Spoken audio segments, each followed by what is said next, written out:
The social hall smelled like pine boughs and burning wax, but underneath it all was the sour tang of judgment. Grace felt it the moment she stepped through the door, that familiar tightening in her chest, like someone had laced her corset 2 notches too tight. She held the tray of elephant cookies against her ribs, the tin bottom already losing its warmth through her thin gloves. Lord have mercy, what is that? The voice came from somewhere near the punch table. Grace didn't look up. She'd learned years ago that looking up only invited more. Looks like a child made them, another woman said, not even bothering to lower her voice. How old is she now? 22? 23? 24, someone else corrected, and still acting like she's 10. Grace moved toward the refreshment table, each step carefully measured. The floorboards creaked under her boots, good leather ones, before Judith had made her wear them through 3 winters without new soles. She set the tray down between a crystal bowl of candied nuts and what looked like a 3-tiered cake that had probably cost more than Grace's food budget for a month. The elephants sat there, 12 of them, perfectly shaped. She'd stayed up until 2 in the morning getting the ears right, the way Papa had shown her before he died.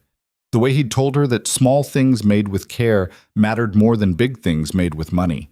But Papa had been gone 7 years now, and Judith had made sure Grace understood that his opinions no longer counted for anything. Grace. She turned. Judith stood 3 feet away, dressed in deep burgundy velvet with jet beading that caught the lamplight. Her stepmother's face was composed, but her eyes were cold. They were always cold. I thought we discussed appropriate contributions for a Christmas social. You said to bring cookies. Grace kept her voice even, the way she'd practiced. Never give Judith ammunition. I said to bring acceptable cookies, not... Judith gestured at the tray with one gloved hand, her mouth twisting like she'd tasted something rotten. Not these. The conversations around them had stopped.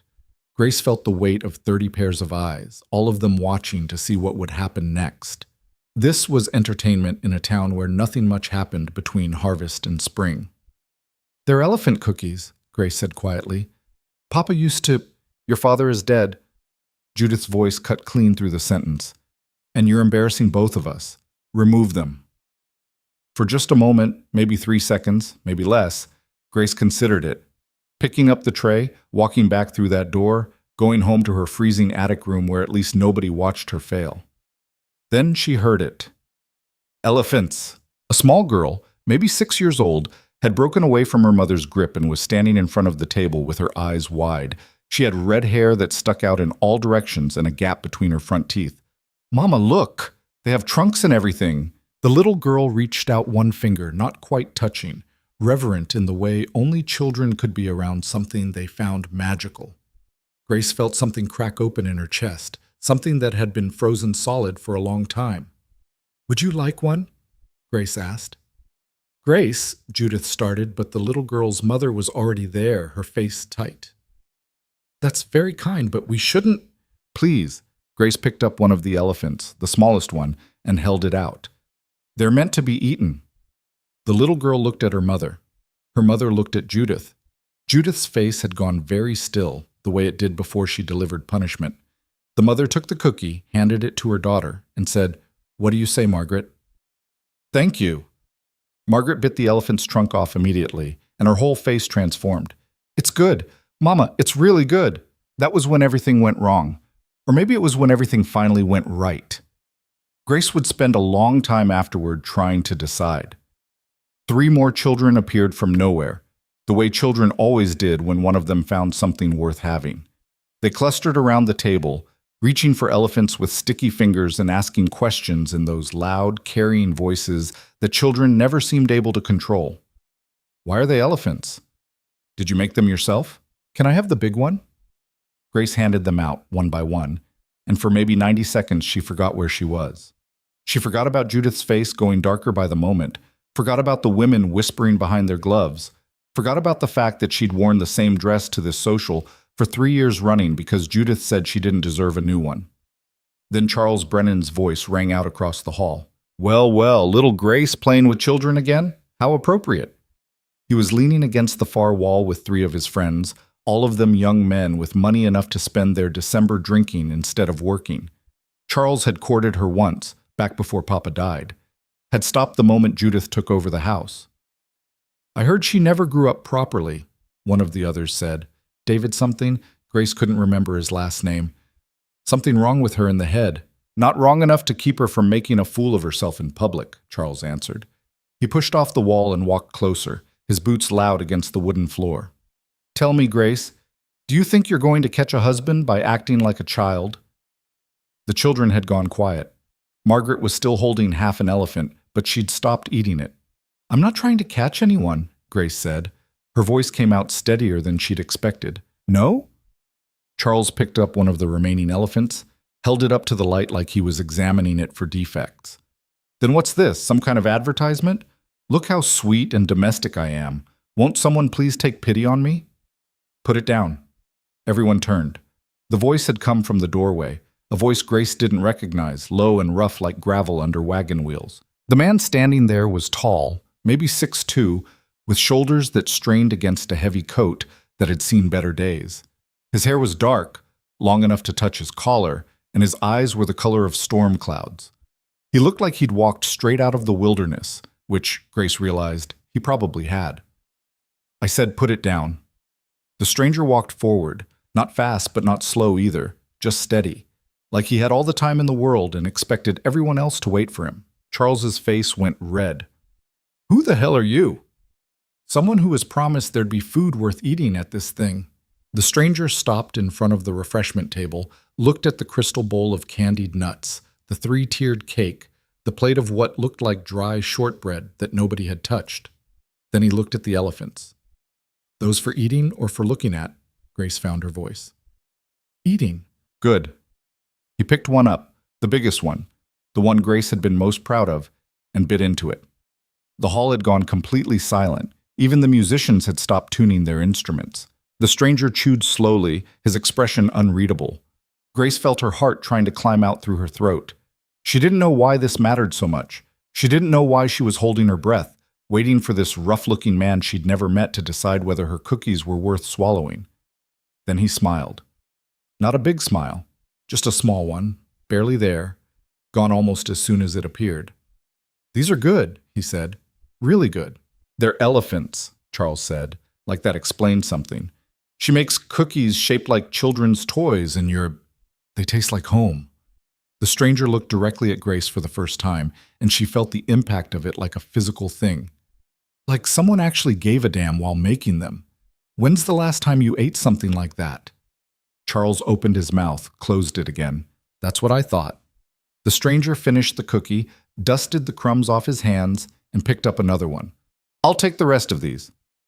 You can't just... Judith started. I'm paying! He pulled a leather pouch from his coat pocket, counted out coins onto the table. More coins than Grace had seen in months. More coins than the cookies were worth, even if she'd used butter instead of lard and real vanilla instead of whatever Judith let her have. I don't want your money, Grace said. The words came out before she could stop them. The stranger looked at her again with those storm-colored eyes. You made them. They're worth paying for. That's how the world works. Not in this town, someone muttered. Then maybe this town's doing it wrong. He wrapped the remaining elephants in a handkerchief, rough linen, well-worn, and tucked them carefully into his coat pocket. What's your name? Grace hesitated. Giving her name felt dangerous somehow, like handing over something she couldn't get back. Grace Holloway, she said finally. Rowan Cade. He nodded once, like they'd concluded some kind of business transaction. Thank you for the cookies, Miss Holloway.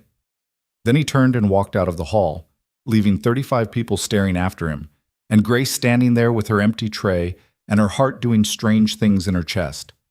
The silence lasted maybe 5 seconds. Then the whispers started. Did you see that? Who does he think he is?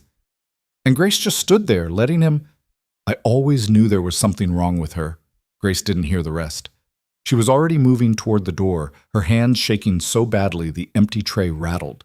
She needed to get outside, needed to get air, needed to be anywhere but here, with all these eyes and all these mouths saying things she couldn't unhear. She made it to the porch before Judith caught her. Inside. Now. Grace didn't turn around. I'm going home. You're going inside, and you're going to apologize to every person in that room for the spectacle you just created. I didn't create anything. Grace's voice came out harsh, unfamiliar. I brought cookies. That man bought them, that's all. Judith's hand closed around Grace's arm, fingers digging in hard enough to bruise. That man made you look like a fool. He threw money at you like you were some kind of... She stopped, her mouth pressing into a thin line. We're going inside, and you're going to fix this. No! The word hung in the cold air between them. Grace felt it leave her mouth, felt the shape of it, the weight. She'd never said no to Judith before. Not once in 7 years. Judith's grip tightened. What did you say? I said no. Grace pulled her arm free, stumbling back a step. I'm going home. You can stay here and apologize for me if you want. Tell them whatever you need to tell them. I don't care anymore. She turned and walked down the porch steps before Judith could respond. Her boots hit the frozen ground, and she started walking, not toward home, but just away. Away from the social hall, away from the whispers, away from everything. She made it maybe half a mile before the adrenaline wore off, and the shaking started for real. She stopped in the middle of the road, hugging herself against the cold, and tried to figure out what she'd just done. A man had bought her cookies. That was all.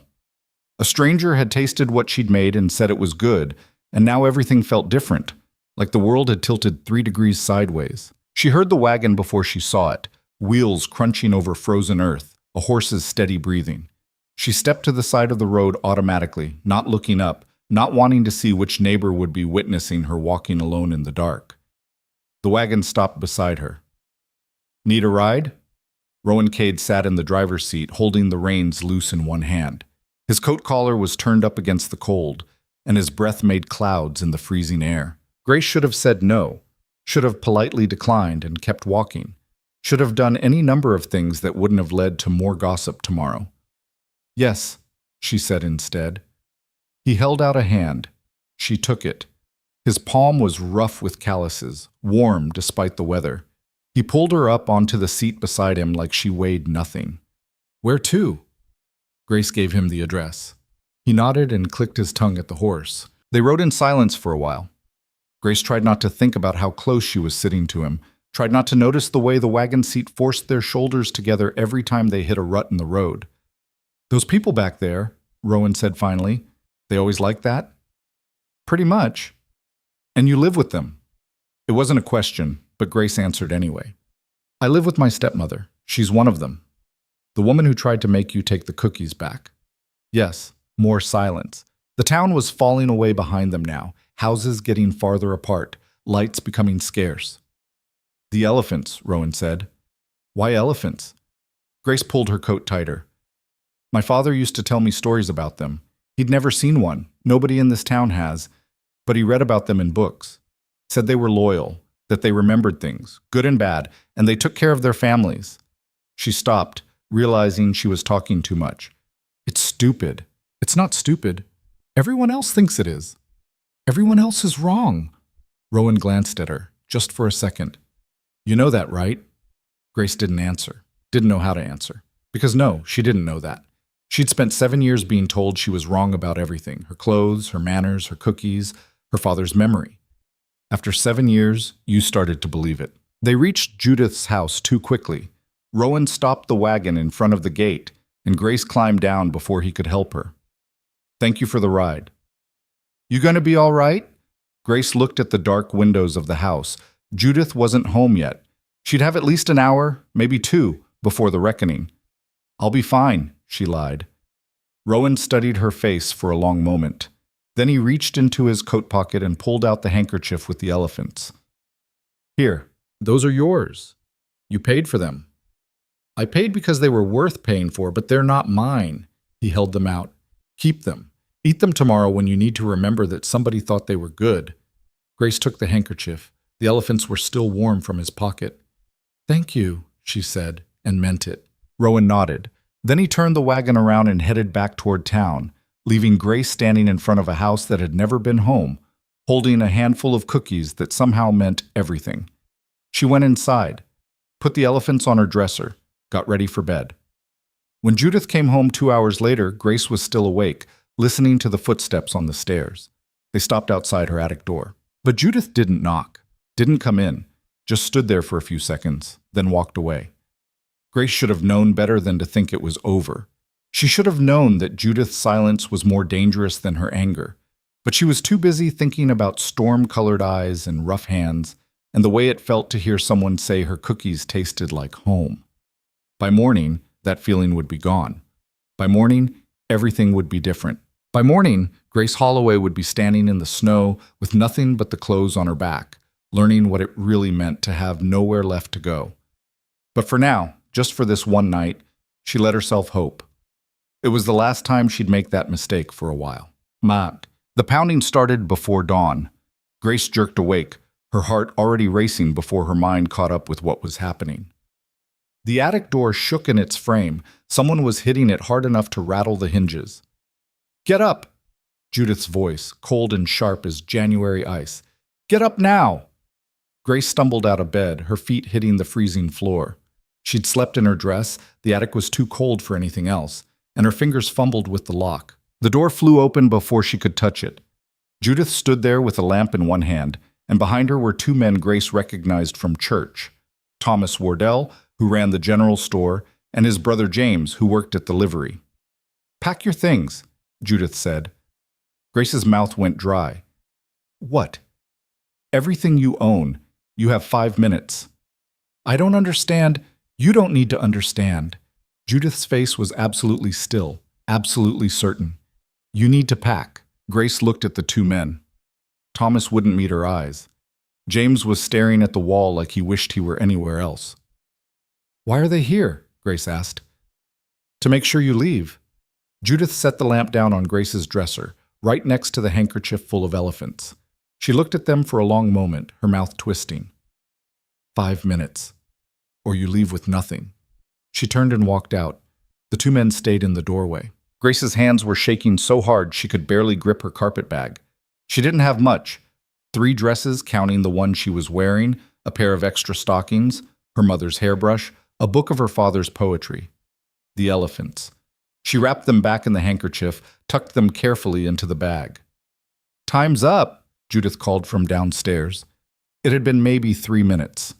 Grace pulled on her coat, threadbare, patches at both elbows, and picked up the bag. Thomas and James followed her down the stairs like prison guards.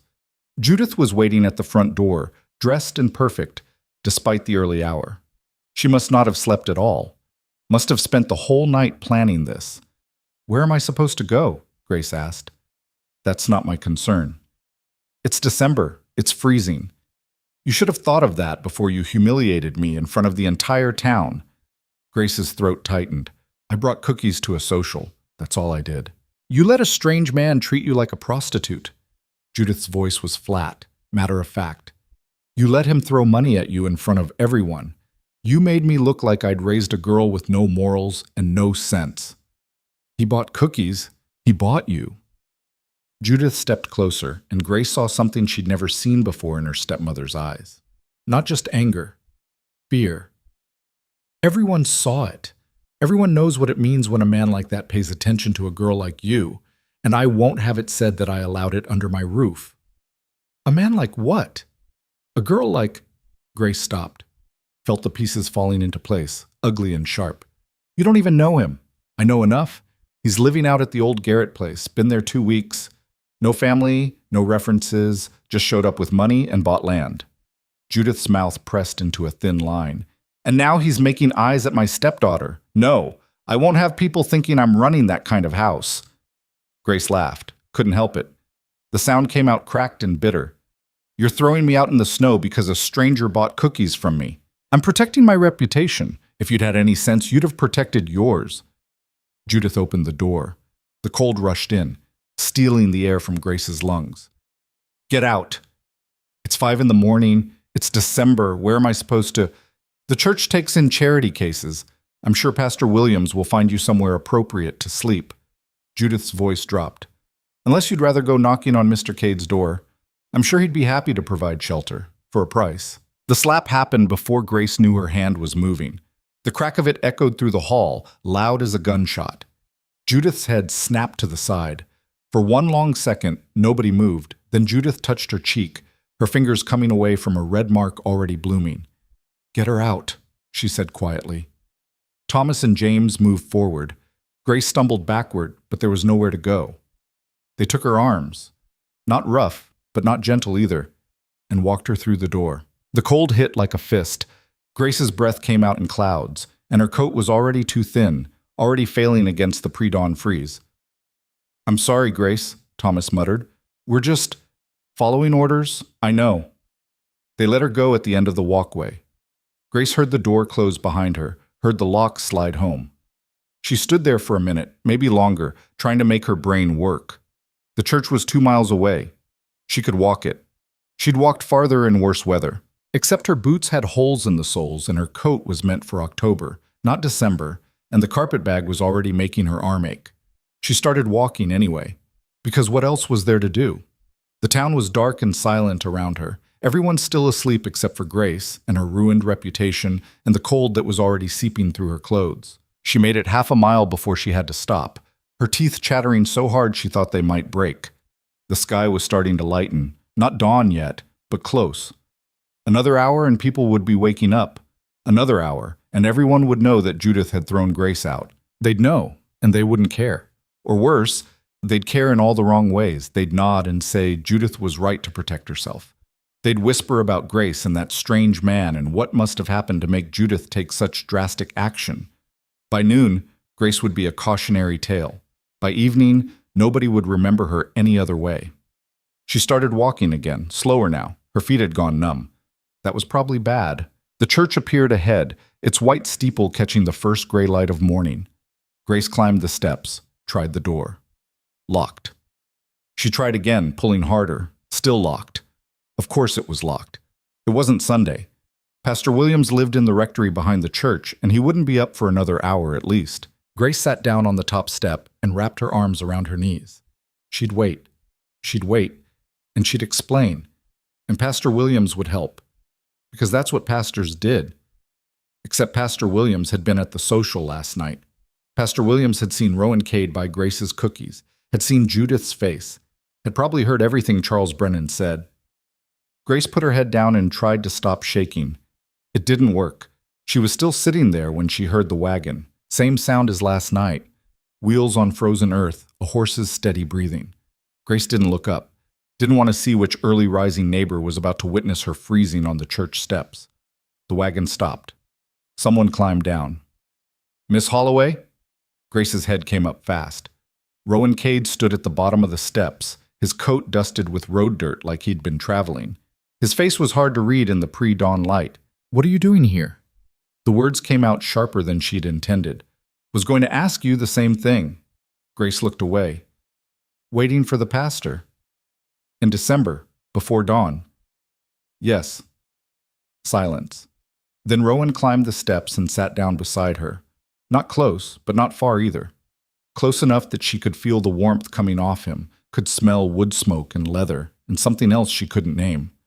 "You got thrown out," he said, not a question. Grace didn't bother denying it. "Because of me," Rowan continued, "because of Judith." Grace pulled her coat tighter for all the good it did. "She thinks you buying cookies means something it doesn't mean." "What does she think it means?" "That I'm trying to catch a husband by acting pathetic. That you were throwing money at me like I'm—" She stopped, the words catching in her throat. "Like you're for sale." "Yes." Rowan was quiet for a moment. When he spoke again, his voice was different, harder. "I bought cookies, that's all. If your stepmother wants to make it into something dirty, that's her problem. It became my problem when she locked me out at 5 in the morning." "Fair point." Rowan studied her face. "You plan on freezing to death out here, or you got an actual plan?" "I'm waiting for Pastor Williams." "And what's he gonna do?" Grace didn't answer. Because she didn't know, because she hadn't thought that far ahead. "The church here," Rowan said slowly, "they got some kind of shelter for women?" "No." "They got money to spare for lodging?" "No." "Then what exactly are you waiting for?" Grace's hands curled into fists. "What do you want me to say? That I don't have anywhere to go? That nobody in this town will take me in because they all think I'm—" Her voice cracked. She swallowed hard, forced it steady again. "I'm waiting because I don't have another option." Rowan stood up. Grace thought he was leaving, thought she'd finally pushed him away with her anger and her helplessness, and her complete inability to handle her own life. Instead, he held out his hand. "You do now." Grace stared at his hand like it was a snake. "What?" I've got a ranch, 20 miles northwest. It's not fancy, but it's warm and there's food. His hand stayed steady, palm up. You can work for your keep, cooking, cleaning, whatever needs doing. Fair wage, separate quarters. You don't even know me. I know you make good cookies and you've got nowhere else to go. His storm-colored eyes met hers. That's enough. People will talk. Let them. They'll say, I don't care what they say. Rowan's voice was flat, certain. Question is whether you care more about their talking than you do about freezing to death. Grace looked at his hand, looked at the church door, still locked, looked at the town behind her, dark and sleeping and completely indifferent to whether she lived or died. She thought about her father, about what he'd say. He'd probably tell her to be smart, to wait for the pastor, to find a safe and proper solution. But her father was dead, and proper solutions hadn't gotten Grace anywhere except thrown out in the snow. She put her hand in Rowan's. His fingers closed around hers, warm and solid and real. All right then, he said. Let's go home. The wagon ride took 3 hours, and Grace spent the first hour convinced she'd made a catastrophic mistake. Rowan didn't talk much, just kept the horse steady, his hands easy on the reins, his eyes on the road ahead. Grace sat beside him with her carpet bag clutched against her chest like a shield, watching the town disappear behind them and trying not to think about what she'd just done. She'd climbed into a wagon with a man she didn't know, a man who'd been in town for 2 weeks, a man who might be— Stop it, Rowan said. Grace jerked. What? Whatever you're thinking, stop it. He didn't look at her, just kept his eyes forward. I can hear you thinking from here, and it's loud. I wasn't— You were thinking about whether I'm going to murder you and leave you in a ditch somewhere. His mouth twitched. Not quite a smile. Aren't you? Grace's face went hot. No. Liar. They hit a rut in the road. Grace grabbed the seat to keep from sliding sideways. For what it's worth, Rowan continued, I'm not planning to murder you.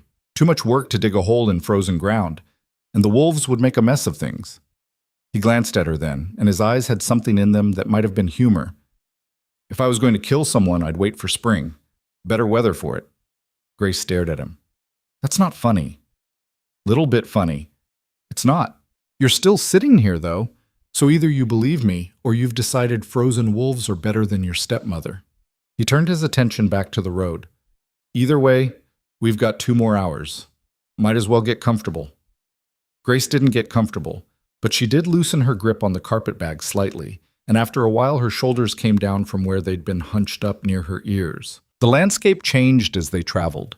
The neat farms and painted houses gave way to rougher country, scrub brush and rocky soil, stands of pine that looked like they'd been there since before anyone tried to tame this place.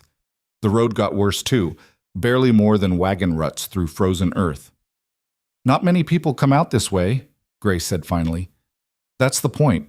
The point of what? Living out here? Rowan guided the horse around a fallen branch. Town's got too many people with too many opinions about how everyone else should live. Gets exhausting. Grace thought about Judith's face last night, Charles Brennan's voice, the whispers that had followed her since her father died. Yeah, she said quietly. It does. They drove in silence for another mile. Then Rowan said, Your father. He was the one who taught you about elephants? Grace nodded. What else did he teach you? Why do you want to know? Because in about an hour I'm going to hand you work to do, and it'd help to know what you're actually capable of. He looked at her briefly. Unless the cookies were a fluke. They weren't a fluke. Grace straightened. I can cook. Really cook, not just bake. I can clean, mend clothes, tend a garden. I can read and write and do figures. My father made sure of that before he died. What about animals?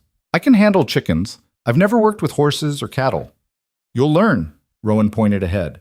We're almost there. The ranch appeared like something out of a fever dream, a collection of rough buildings scattered across a valley that looked like it had been carved out by an angry giant. The main house was timber and stone, low to the ground like it was trying to hide from the wind. Next to it was a barn that had seen better days, a chicken coop that leaned slightly to one side, and what looked like a bunkhouse with smoke coming from its chimney. 3 men were working near the barn. They stopped when the wagon approached, their faces wary. Boss, one of them called. He was older than the others, maybe 50, with a gray beard and shoulders that suggested he'd spent his life doing hard labor. "Wasn't expecting you back yet. Plans changed." Rowan pulled the wagon to a stop and climbed down. "Jack, this is Grace Holloway. She'll be working here, cooking, cleaning, whatever needs doing. Grace, this is Jack Porter. He runs the work crew." Jack's eyes went from Rowan to Grace and back again. His expression didn't change, but Grace saw something flicker there. Calculation, maybe. Or judgment. "Ma'am," he said finally. The other two men had come closer. One was young, maybe 20, with red hair and freckles. The other was somewhere in between, dark-skinned with careful eyes that took in everything. "That's Danny," Rowan said, pointing to the redhead. "And Marcus." The dark-skinned man nodded once. "They work the land, help with the cattle when we get them, fix what breaks. You'll be seeing a lot of them." "Pleased to meet you," Grace said. Her voice came out smaller than she'd intended. Danny grinned. "You the one who made those elephant cookies?" Grace blinked. "How did you—" "Boss brought some back last night, shared them around." Danny's grin got wider. "They were real good, ma'am. Best thing I've eaten since my mama's cooking." Something loosened in Grace's chest. "Thank you." "Danny, quit making eyes and help me unload," Jack said. His voice was gruff, but not unkind. "Marcus, check that fence line like I told you. It's not going to fix itself." The men scattered. Rowan grabbed Grace's carpet bag from the wagon and started toward the house. "Come on, I'll show you where you'll be staying." Grace followed him up the porch steps. The wood was solid under her feet, new, or at least well-maintained. Rowan opened the door and gestured her inside. The interior was sparse but clean. One large room that served as kitchen and living area, with a stone fireplace that was currently blazing. A table with 6 chairs, shelves holding dishes and supplies, a door that probably led to a bedroom. "It's not much," Rowan said. "It's warm." Grace realized she'd been cold for so long she'd stopped noticing. Now, with heat seeping into her bones, she felt like she might cry from the relief of it. "Your room's through there." Rowan pointed to a second door Grace hadn't noticed. "Used to be a storage room, but I cleaned it out last week. There's a bed, a dresser, a washstand. If you need anything else, let me know." Grace opened the door. The room was tiny, barely big enough for the narrow bed and dresser, but it had a window and the bed had actual blankets, and there was a hook on the wall for her coat. It was hers, not Judith's attic, not charity housing. Hers because she was going to work for it. "Thank you," she said. "Don't thank me yet. You haven't seen what you're getting into." Rowan moved to the stove, started pulling out supplies. "Can you actually cook, or were you exaggerating?" "I can cook." "Prove it." "There's 4 men who need feeding tonight, and I've been living off burnt beans for 2 weeks because nobody here knows the difference between seasoning and charcoal." Grace set her carpet bag on the bed and came back into the main room. She looked at what Rowan had pulled out.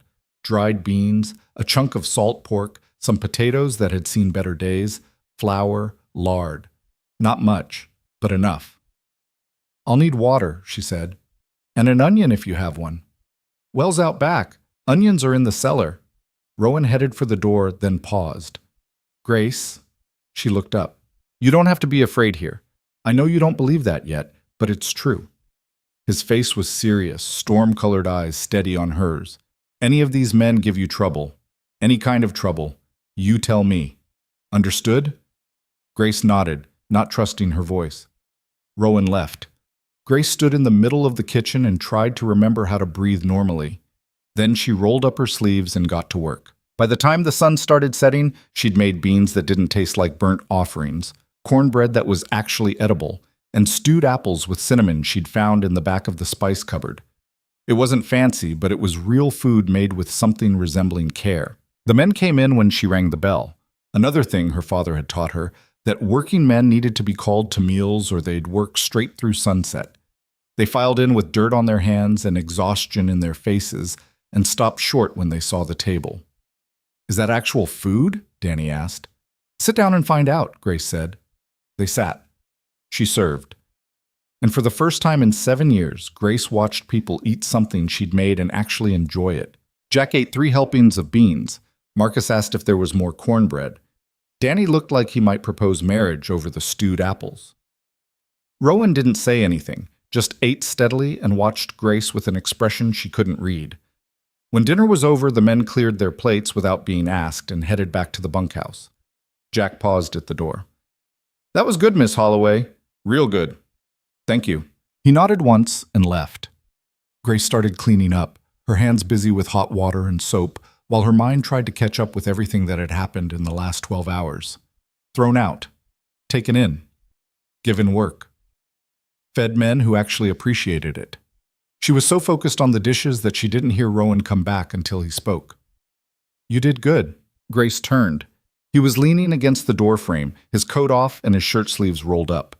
He looked tired in a way that suggested tired was his natural state. "They were hungry," Grace said. "Hungry men will eat anything. They've been eating my cooking for 2 weeks. Yours is better." He pushed off the doorframe and came closer. "I meant what I said earlier, about you being safe here." "I know." "Do you?" Grace set down the dish she'd been washing. "I don't know you. I don't know them. I don't know if this is going to work or if I'm going to wake up tomorrow and find out this was all some kind of mistake." She met his eyes. "But I know that when you gave me your hand this morning, you meant it, and that's more than anyone else has given me in 7 years." Rowan was quiet for a long moment. Then he said, "Your stepmother, she hurt you?" "Not the way you mean." "There's lots of ways to hurt someone." Grace picked up another dish, scrubbed at it harder than necessary. "She never hit me. Just made sure I knew I didn't belong, that everything good about me died with my father." "She's wrong." "You don't know that. I know you made cookies good enough to remember. I know you can cook real food, not the garbage I've been making. I know you stood on church steps in December and didn't cry even though you had every right to." Rowan's voice was matter-of-fact, like he was listing inventory. "That's not nothing." Grace's throat tightened. She kept scrubbing. "Get some sleep," Rowan said. "Tomorrow's going to be long. Every day here is long." He left before she could respond. Grace finished the dishes, banked the fire, and went to her tiny room. She lay down on the bed and stared at the ceiling, listening to the wind outside and the unfamiliar sounds of a house that wasn't Judith's. Somewhere in the distance, a coyote howled. Grace closed her eyes and tried to believe this was real. The next 3 weeks taught Grace what hard work actually meant. She'd thought she'd known, thought that 7 years under Judith's roof had prepared her for anything, but Judith's house had been about appearances, about keeping everything pretty and proper for when neighbors visited. This was different. This was survival. She woke before dawn every morning to start the stove and make breakfast for 5 people with appetites honed by physical labor. Biscuits and gravy, eggs when the chickens cooperated, porridge when they didn't, strong coffee that could strip paint. After breakfast she cleaned, the kitchen first, then the main room, then whatever else needed attention. Swept floors that tracked in half the valley with every pair of boots. Scrubbed pots that had been burnt so many times they'd probably never come fully clean. Mended clothes that had been torn on barbed wire and fence posts and whatever else these men managed to catch themselves on. In the afternoons, she cooked. Stews that could stretch meat across multiple meals. Bread that came out of the oven hot enough to burn fingers. Pies made from preserved fruit that Marcus had put up the previous summer with more hope than skill. The work was endless. The work was exhausting. The work was the best thing that had happened to Grace in 7 years. Because nobody here cared about appearances. Nobody cared if her dress was fashionable or if she said the right things at the right time. They cared about whether dinner was ready, whether there were clean shirts, whether the kitchen was warm when they came in from the cold. They cared about things Grace could actually do. "You're good at this," Marcus said one afternoon. He'd come in early with a ripped shirt that needed mending before it fell apart completely. "The cooking, I mean, and all the rest." Grace looked up from the pot she was stirring. "It's just work." "It's more than that." Marcus sat down at the table, watching her with those careful eyes. "Jack's been doing this kind of thing for 40 years, and he says he's never eaten better. Says you've got a gift." "Jack's being kind. Jack doesn't do kind. He does honest." Marcus smiled slightly. "You should take the compliment." Grace stirred the pot and didn't answer, because she didn't know how to take compliments anymore. Didn't know how to believe them when Judith had spent 7 years teaching her that nothing she did was good enough. Danny was easier. Danny complimented everything, the food, the clean house, the way Grace had organized the pantry so things were actually findable. He talked constantly, filling silence with stories about growing up on a farm 3 territories over, about how he'd ended up here because his father had decided Danny's wandering ways needed curing. Didn't work, Danny said cheerfully one evening while Grace was rolling out pie dough. Still wander in my head even when my feet are standing still. But at least the food's better here than it was at home. Your mother can't cook? Grace asked. My mother's dead. Been dead since I was 12. Danny said it without much emotion, like it was just a fact of life. Pa remarried. New wife cooks like she's trying to punish us for existing. Grace thought about Judith's meals. Always perfect, always cold. I understand that. Yeah. Danny leaned back in his chair. I figured you might. Jack was the hardest to read. He worked from before dawn to after dark, his hands never still, his face rarely showing anything except tired determination.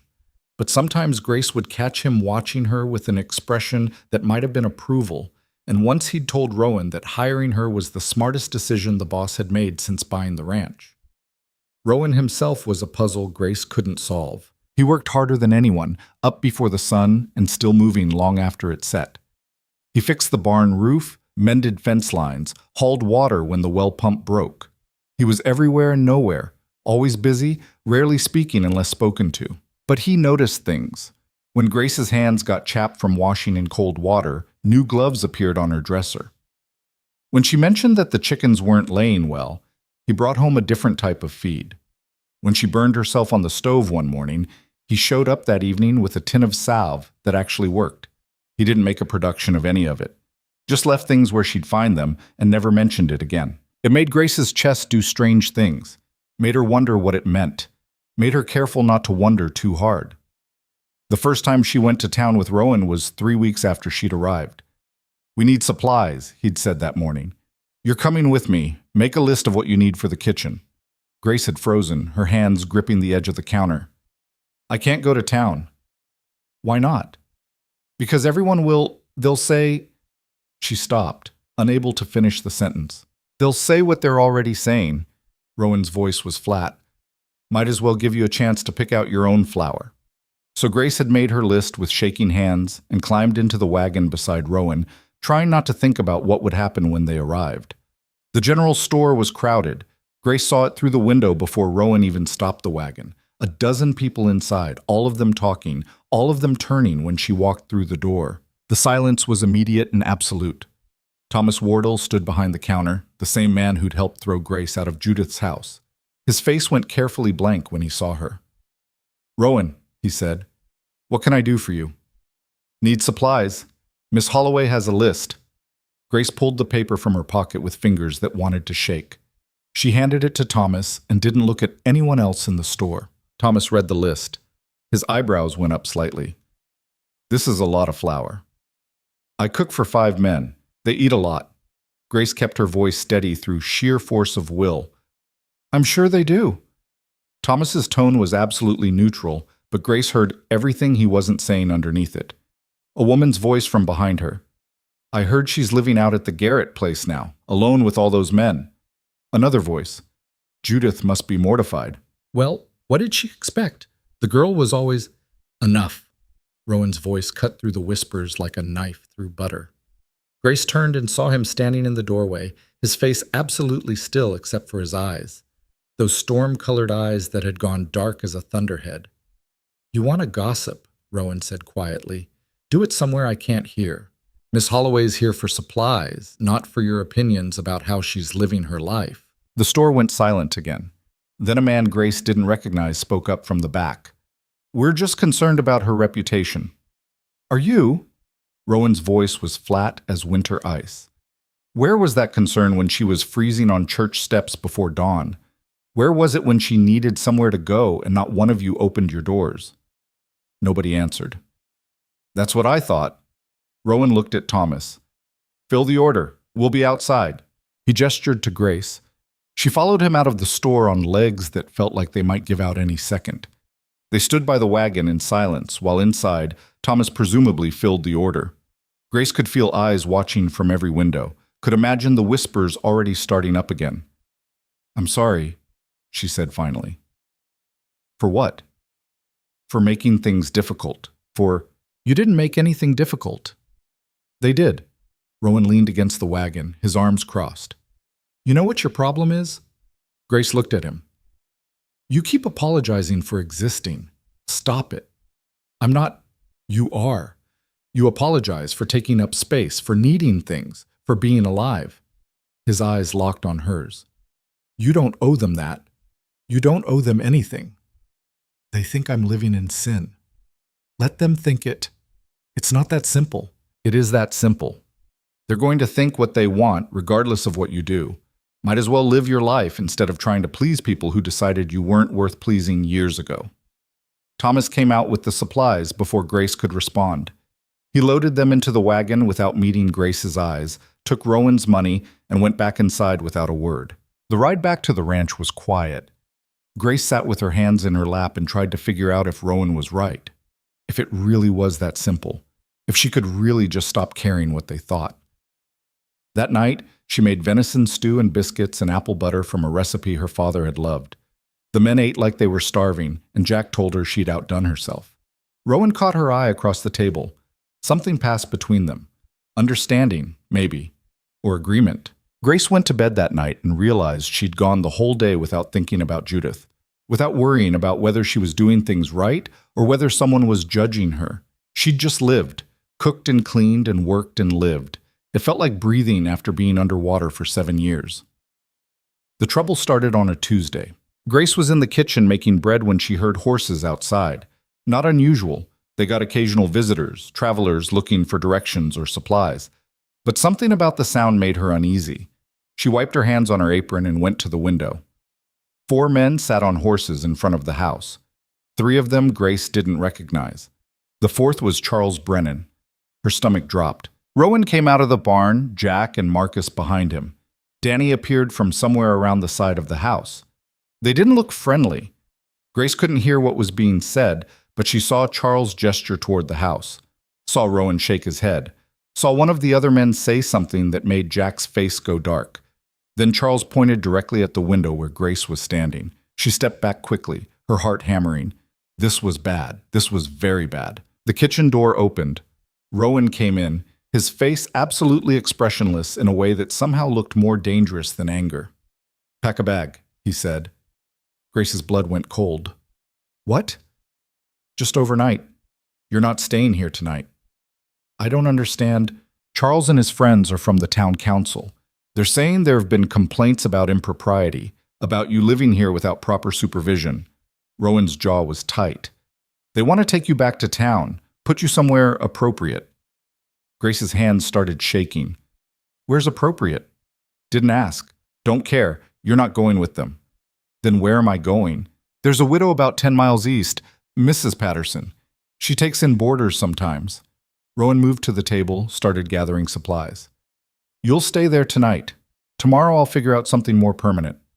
"I can't just leave. There's work." "There's always work. Right now there's 4 men outside who think they have the right to dictate your life."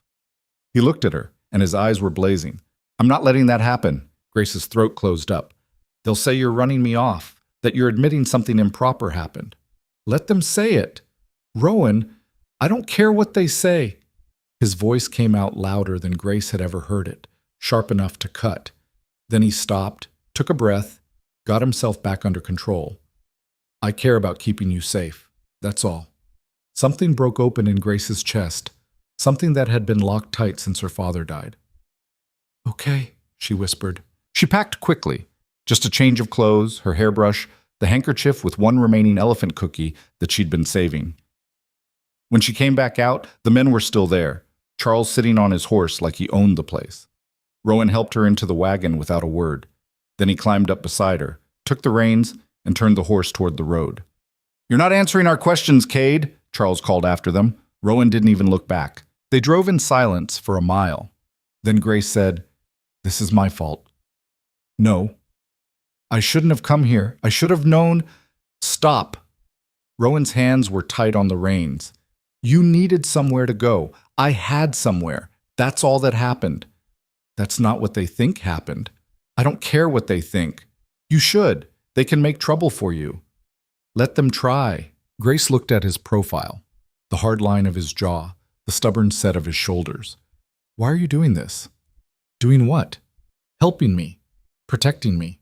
You don't owe me anything. Rowan was quiet for so long Grace thought he wasn't going to answer. Then he said, "When I was 16, my mother got sick. Real sick.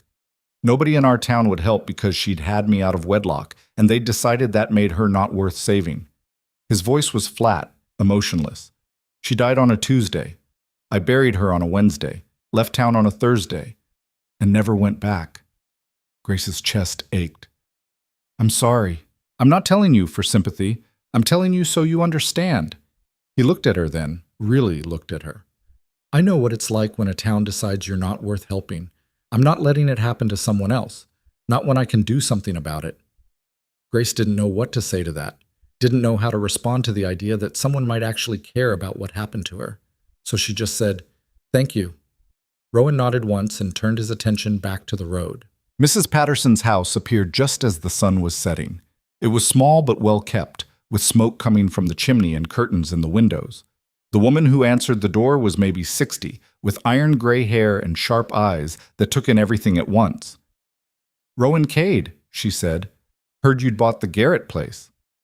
"Yes, ma'am. This is Grace Holloway. She needs boarding for a night or two. Maybe longer." Mrs. Patterson looked at Grace, then back at Rowan. "This the girl everyone's talking about?" "Yes, ma'am." "The one Judith Holloway threw out?" "Yes, ma'am." Mrs. Patterson's mouth twitched. "About time someone stood up to that woman. Come in, both of you. I've got stew on." Relief flooded through Grace so fast she almost stumbled. Mrs. Patterson caught her elbow, steadied her. "You look half frozen, child. Get yourself by the fire." They ate stew and talked about nothing important. The weather, the condition of the roads, how Mrs. Patterson's late husband had built the house 40 years ago. Grace slowly felt herself thawing out, the tension in her shoulders finally easing. When it was time for Rowan to leave, Mrs. Patterson went to check on something in the kitchen. Grace walked him to the door. "I'll come back tomorrow," Rowan said. "We'll figure out what's next." What if there is no next? What if the town won't let this go? Then we'll make them let it go. How? Rowan looked at her for a long moment. Then he said something that made Grace's heart stop. "Marry me." Grace's brain stopped working, just completely shut down like someone had blown out a lamp. She stood there staring at Rowan, her mouth open, no words coming out. "What?" she finally managed. "Marry me." Rowan said it like he was suggesting they check the fence line. Practical, simple. It solves the problem. That's not, you can't just... Grace pressed her hands to her face, trying to make her thoughts work in a straight line. "That's insane." "Is it?" "Yes, we barely know each other.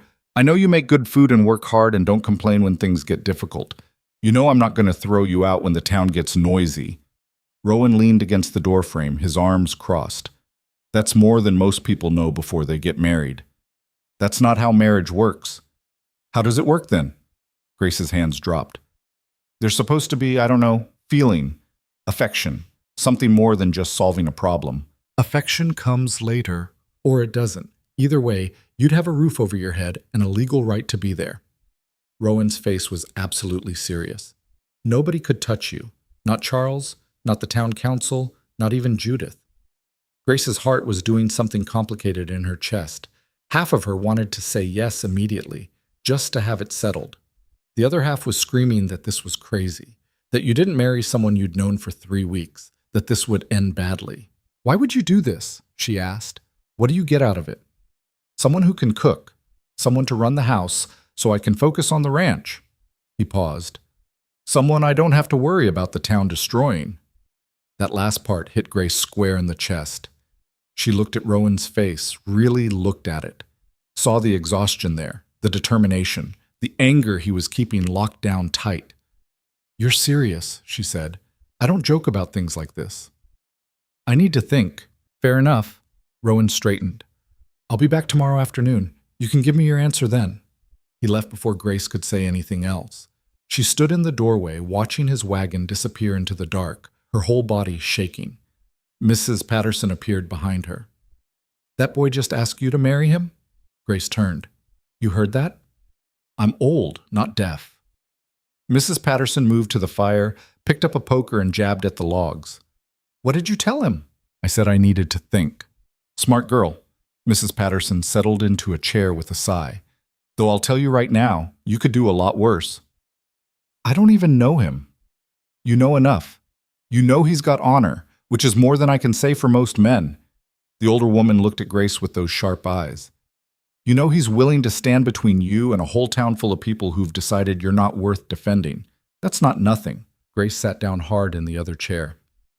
It feels like giving up, like admitting I can't solve my own problems. Solving problems isn't about doing everything alone. It's about using whatever tools you've got available. Mrs. Patterson poked the fire again. Sometimes the tool is a good man with a practical streak. What if it doesn't work? What if we get married and then you'll deal with it like everyone else deals with marriage, by figuring it out as you go?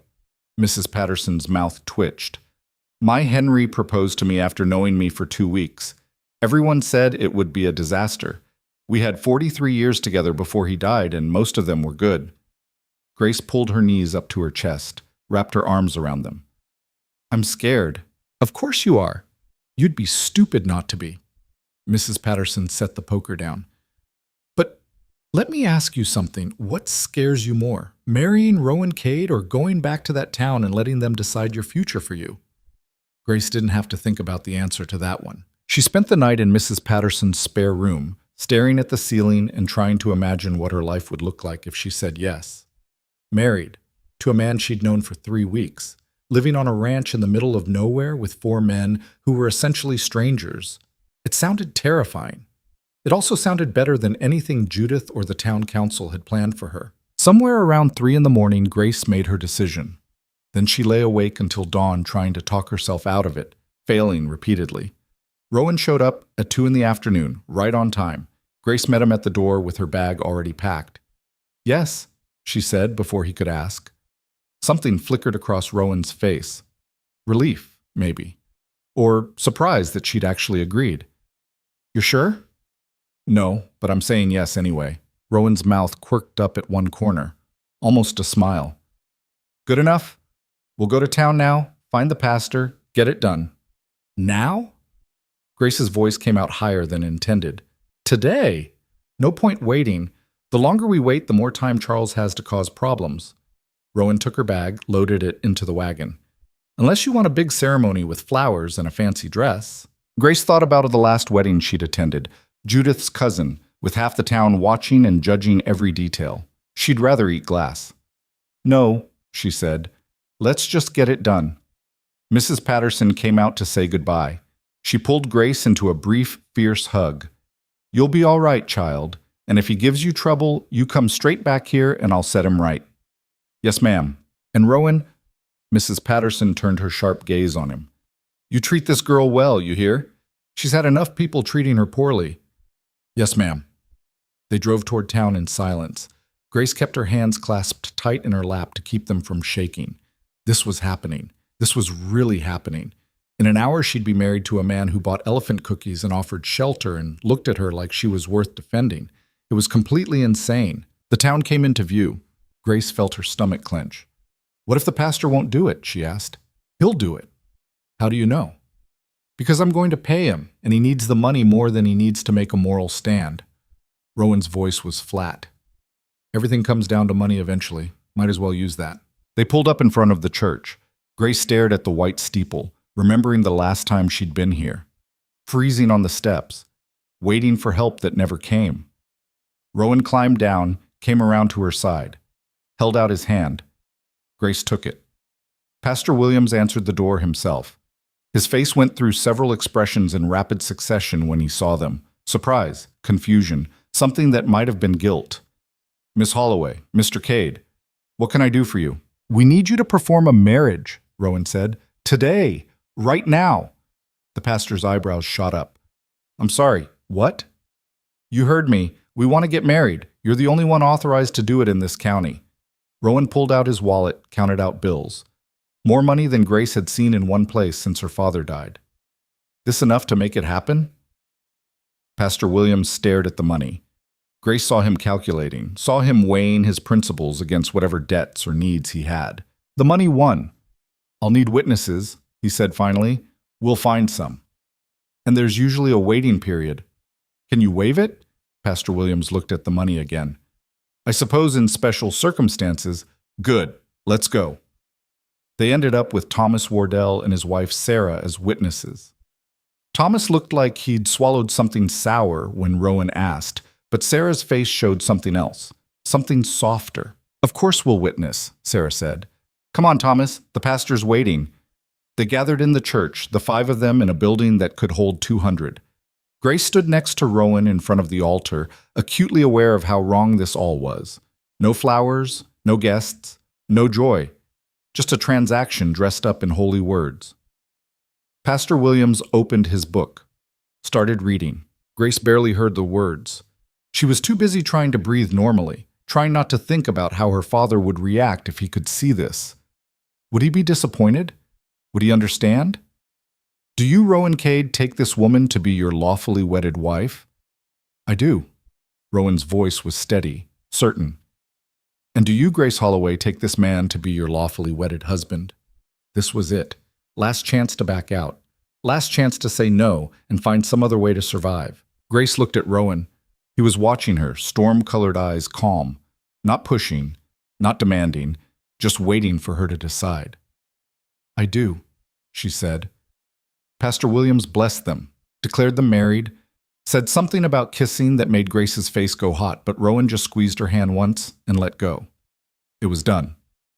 They signed the registry. Thomas and Sarah signed as witnesses. Pastor Williams took Rowan's money and had the grace to look slightly uncomfortable about it. "Congratulations," he said, like he meant it, like this was a real wedding instead of a desperate solution to a brutal problem. Grace and Rowan walked out of the church as husband and wife. The sun was starting to set, painting the sky in shades of orange and red. "Well," Rowan said, "that's done." "Yeah." Grace's voice came out strange, disconnected. "You all right?" "I just got married to someone I barely know in order to stop a town from destroying my reputation." "I'm not sure 'all right' is the right word." Rowan's mouth twitched. Fair point. They climbed into the wagon. Rowan turned the horse toward home. And it was home now, Grace realized. Legally. Actually. She was married to Rowan Cade, which meant the ranch was her home, whether she felt ready for it or not. They made it maybe half a mile before they heard the shouting. Grace turned. A group of riders was coming up fast behind them. 6 or 7 men on horseback, moving with purpose. Charles Brennan was in front. "This is bad," Grace said. "Yeah." Rowan didn't speed up, didn't slow down, just kept the horse at a steady pace like nothing was wrong. The riders caught up quickly, surrounded the wagon. Charles's face was red, his jaw tight. "Heard you got married," he said. "Heard you ran to the pastor real quick and made it legal before anyone could stop you." "That's right," Rowan said. "Convenient timing." "I thought so." One of the other men, Grace recognized him as David, Charles's friend from the social, spoke up.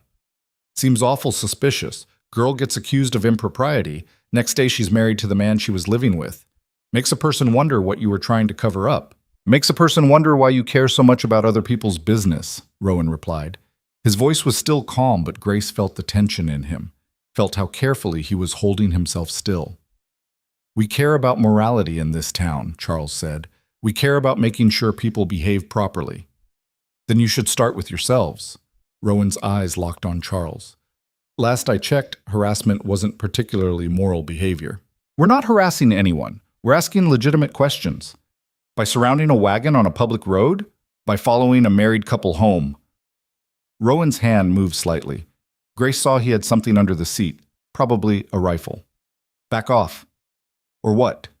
David moved his horse closer. "You going to shoot us for asking questions?" "I'm going to defend my wife from men who can't seem to understand that her life isn't their concern anymore." The word wife hung in the air. Grace felt its weight, felt how it changed things. She wasn't just some girl these men could push around. She was married now, protected by law and custom and a man who looked ready to make good on his threats. Charles's face went darker. "This isn't over, Cade." "Yeah, it is. You just don't want to admit it." Rowan's voice dropped. "Grace is my wife now. That means she's under my protection. That means if you want to get to her, you go through me first." He paused. "You really want to try that?" Nobody answered. "That's what I thought." Rowan clicked his tongue at the horse. "Move." The riders parted slowly, reluctantly. Grace felt their eyes on her back as the wagon pulled away. felt the hatred there, the frustration. They rode in silence until the town was out of sight. Then Grace said, "They're not going to let this go." "Probably not. They'll make trouble, find ways to hurt us." "Let them try." Rowan glanced at her. "You regretting it already?" Grace thought about the question, about Judith's house, and the church steps, and 7 years of being told she wasn't worth defending. About Rowan standing in front of those men and calling her his wife like it meant something. "No," she said, "I'm not regretting it." Something in Rowan's face softened, just a little, just enough for Grace to notice. They got back to the ranch after dark. Jack, Marcus, and Danny were waiting on the porch, their faces anxious. "Boss," Jack said, "Charles and his boys came by earlier, said you and Miss Holloway ran off to get married, said we'd better prepare for consequences." They weren't lying about the marriage part. Rowan helped Grace down from the wagon. "Grace and I got married this afternoon. Everything's legal and proper now." Danny's face split into a grin. "Congratulations." Marcus looked relieved. Jack just nodded slowly, his face thoughtful. "Does this mean she's staying permanent?" Jack asked. "It means she's my wife." "Yes, she's staying permanent." "Good." Jack's voice was gruff, but Grace heard the approval underneath it. "About time you did something smart." They went inside. Grace stood in the kitchen, her kitchen now, legally, and tried to process everything that had happened in the last 6 hours. Proposed to, married, threatened by angry men, defended by a husband she barely knew. It was too much. Her brain couldn't hold all of it. "Grace." She turned. Rowan was watching her from across the room. "Your room is still yours. This doesn't change that." He gestured toward the tiny bedroom off the kitchen. "You don't owe me anything just because we signed papers." Grace's throat tightened. "I know." "Do you?" "You've made it pretty clear that this is practical, that it's about solving problems, not about—" She stopped, couldn't finish the sentence. "Not about what?" "Not about feeling anything, not about wanting—" Grace shook her head. "Never mind. I'm tired. I'm going to bed." She retreated to her room before Rowan could respond, closed the door and leaned against it, her heart hammering. She was married, to Rowan Cade, and she had absolutely no idea what that meant or where it was going or how she was supposed to feel about any of it. The next 2 weeks were strange. Grace cooked and cleaned and did all the same work she'd been doing before the wedding. The men treated her mostly the same, except Danny kept making jokes about Rowan being a married man now, and Jack occasionally mentioned things that needed fixing in Grace's room like it was suddenly Rowan's responsibility instead of Grace's. Rowan himself was careful. Too careful. He made sure to knock before entering rooms, made sure never to touch Grace unless absolutely necessary. Made sure everyone knew that this was a business arrangement, not a love match. It made Grace feel hollow in a way she couldn't explain. The town, meanwhile, lost its mind. Word spread fast about the marriage. Within 3 days, everyone within 20 miles knew that Grace Holloway had married Rowan Cade in a rushed ceremony with only 2 witnesses. The gossip was brutal. They said Grace had trapped him. They said Rowan was covering up immoral behavior. They said the marriage wouldn't last 6 months. Judith said nothing publicly, but Sarah Wardle reported that Judith had taken to her bed with a headache and wouldn't see visitors. Grace tried not to care, tried to focus on the work and ignore the whispers she knew were happening whenever she went to town for supplies. But it was hard. Harder than she'd expected. "You're thinking too loud again," Rowan said one evening. They were sitting at the table after dinner. The men had gone to the bunkhouse, leaving Grace and Rowan alone in the kitchen. "Sorry. Stop apologizing." Rowan leaned back in his chair. "What's wrong?" "Nothing." Liar. Grace set down the mending she'd been working on. "The town thinks I'm horrible. They think I seduced you or trapped you or, I don't know, cast a spell on you. And there's nothing I can do about it because anything I say will just make it worse. So don't say anything. That doesn't make it hurt less." Rowan was quiet for a moment.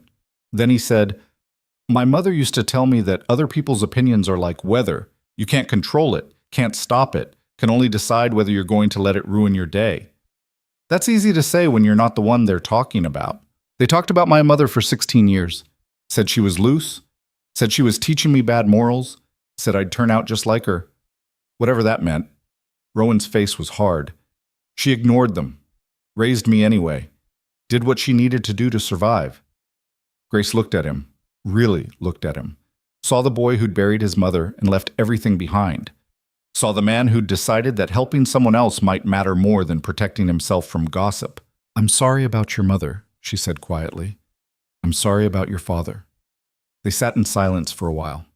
Then Grace said, "Do you ever regret it, marrying me?" "No." "You answered that awfully fast. Because it's not complicated. I said I'd marry you. I did. I don't regret things I chose to do." Rowan met her eyes. "Do you regret it?"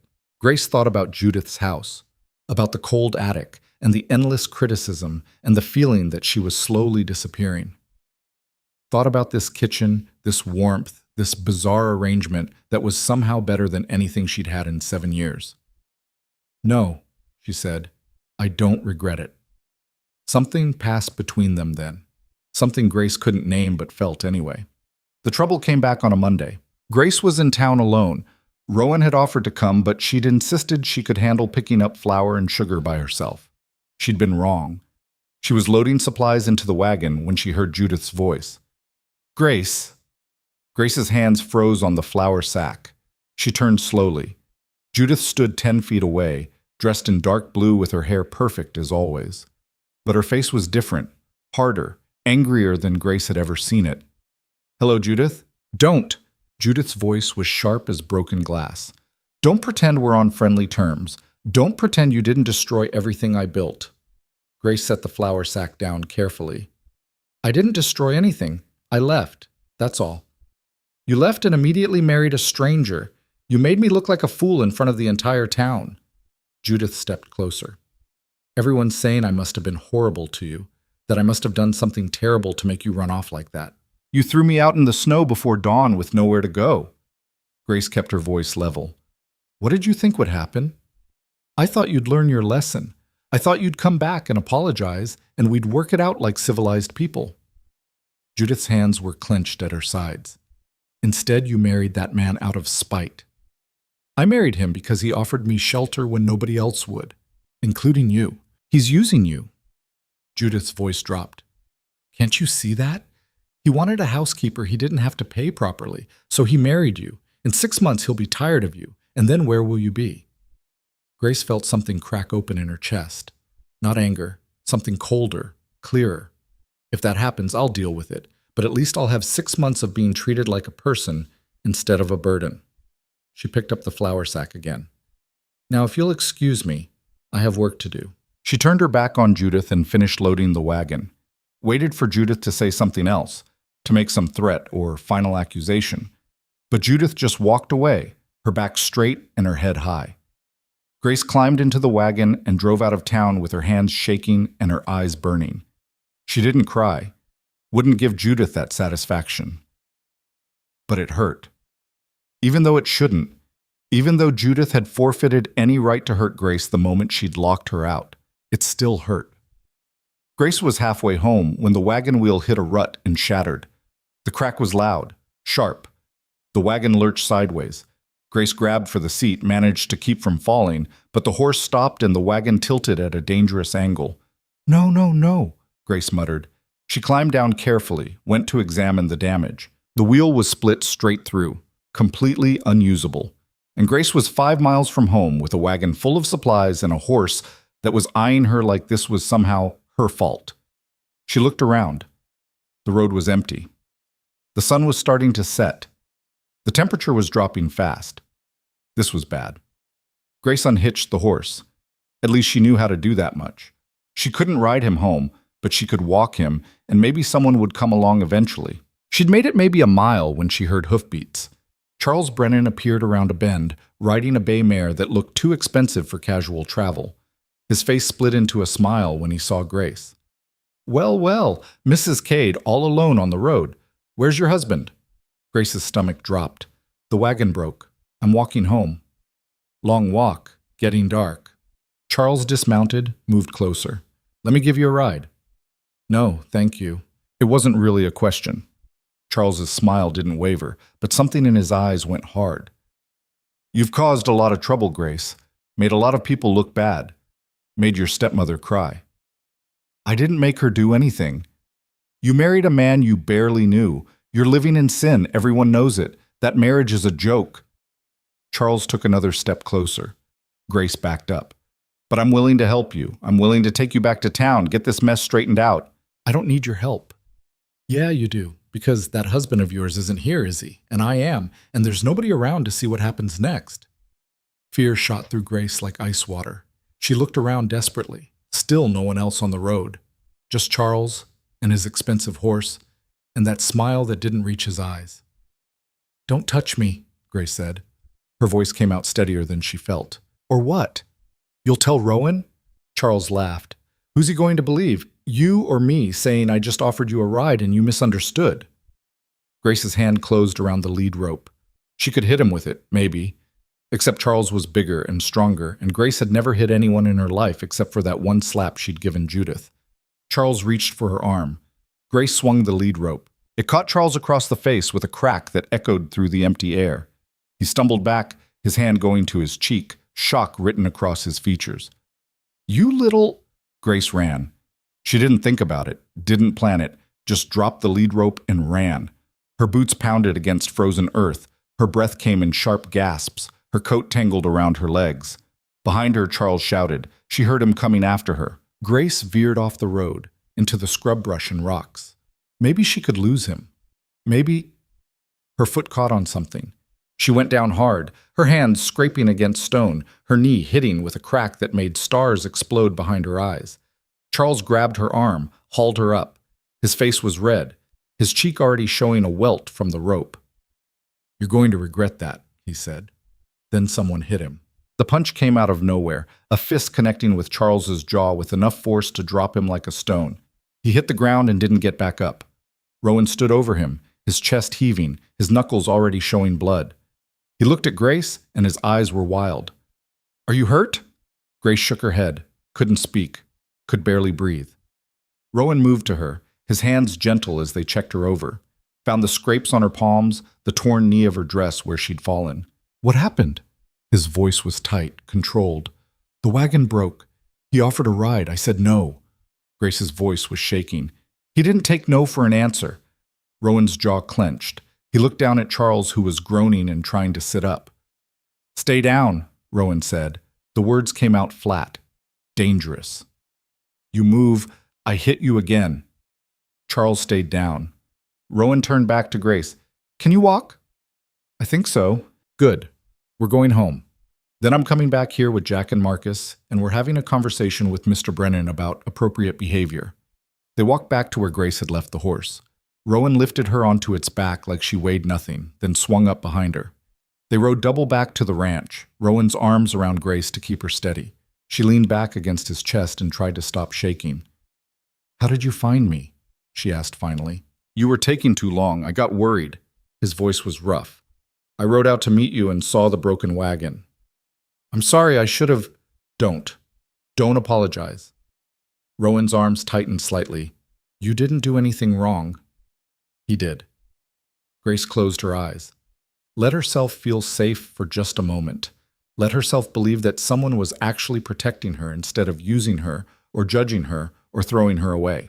When they got back to the ranch, Rowan helped her down and handed her over to Danny with instructions to make sure she got cleaned up. Then he called Jack and Marcus, and the three of them rode back toward town with expressions that said someone was about to learn a very hard lesson. Grace sat in the kitchen with her scraped palms and torn dress and tried to process what had almost happened. What would have happened if Rowan hadn't shown up? Danny brought her hot water and clean cloth, helped her wash the dirt and blood off her hands without asking questions she wasn't ready to answer. Boss'll handle it, Danny said quietly. Whatever happened, he'll make sure it doesn't happen again. Grace nodded, couldn't speak past the tightness in her throat. Rowan came back 3 hours later. His knuckles were bruised and his coat was dirty, but his face was calm. It's handled, he said. What does that mean? It means Charles Brennan and his friends understand that you're not to be touched, not to be followed, not to be bothered in any way. Rowan washed his hands at the sink, wincing when the water hit his split knuckles. If they try anything else, they'll answer to more than just me. What did you do? Had a conversation with witnesses, made some things very clear. He dried his hands carefully. You don't need to worry about it. Grace stood up, crossed to where Rowan was standing. Without thinking about it, she took his hand, the one with the damaged knuckles, and examined it gently. "You're hurt," she said. "I'm fine." "You're not fine. You need this wrapped." Grace pulled him toward the table, made him sit, found clean cloth and started bandaging his hand with careful fingers. Rowan watched her work, his face unreadable. "You didn't have to do that," Grace said quietly. "Fight for me like that." "Yeah, I did." "Why?" "Because you're my wife." Rowan said it simply, like it explained everything. Maybe it did. That means something. Even if this whole thing started as just a practical arrangement, it still means something. Grace finished wrapping his hand, didn't let go of it. "Thank you," she said. "For what?" "For showing up, for believing me, for—" Her voice cracked. "For making me feel like I matter." Rowan's other hand came up, touched her cheek. Just briefly. Just enough for Grace to feel the warmth of it. "You do matter," he said. "Don't let anyone tell you different." They stayed like that for a long moment, Grace holding Rowan's bandaged hand, Rowan's fingers gentle against her face. Something shifted between them.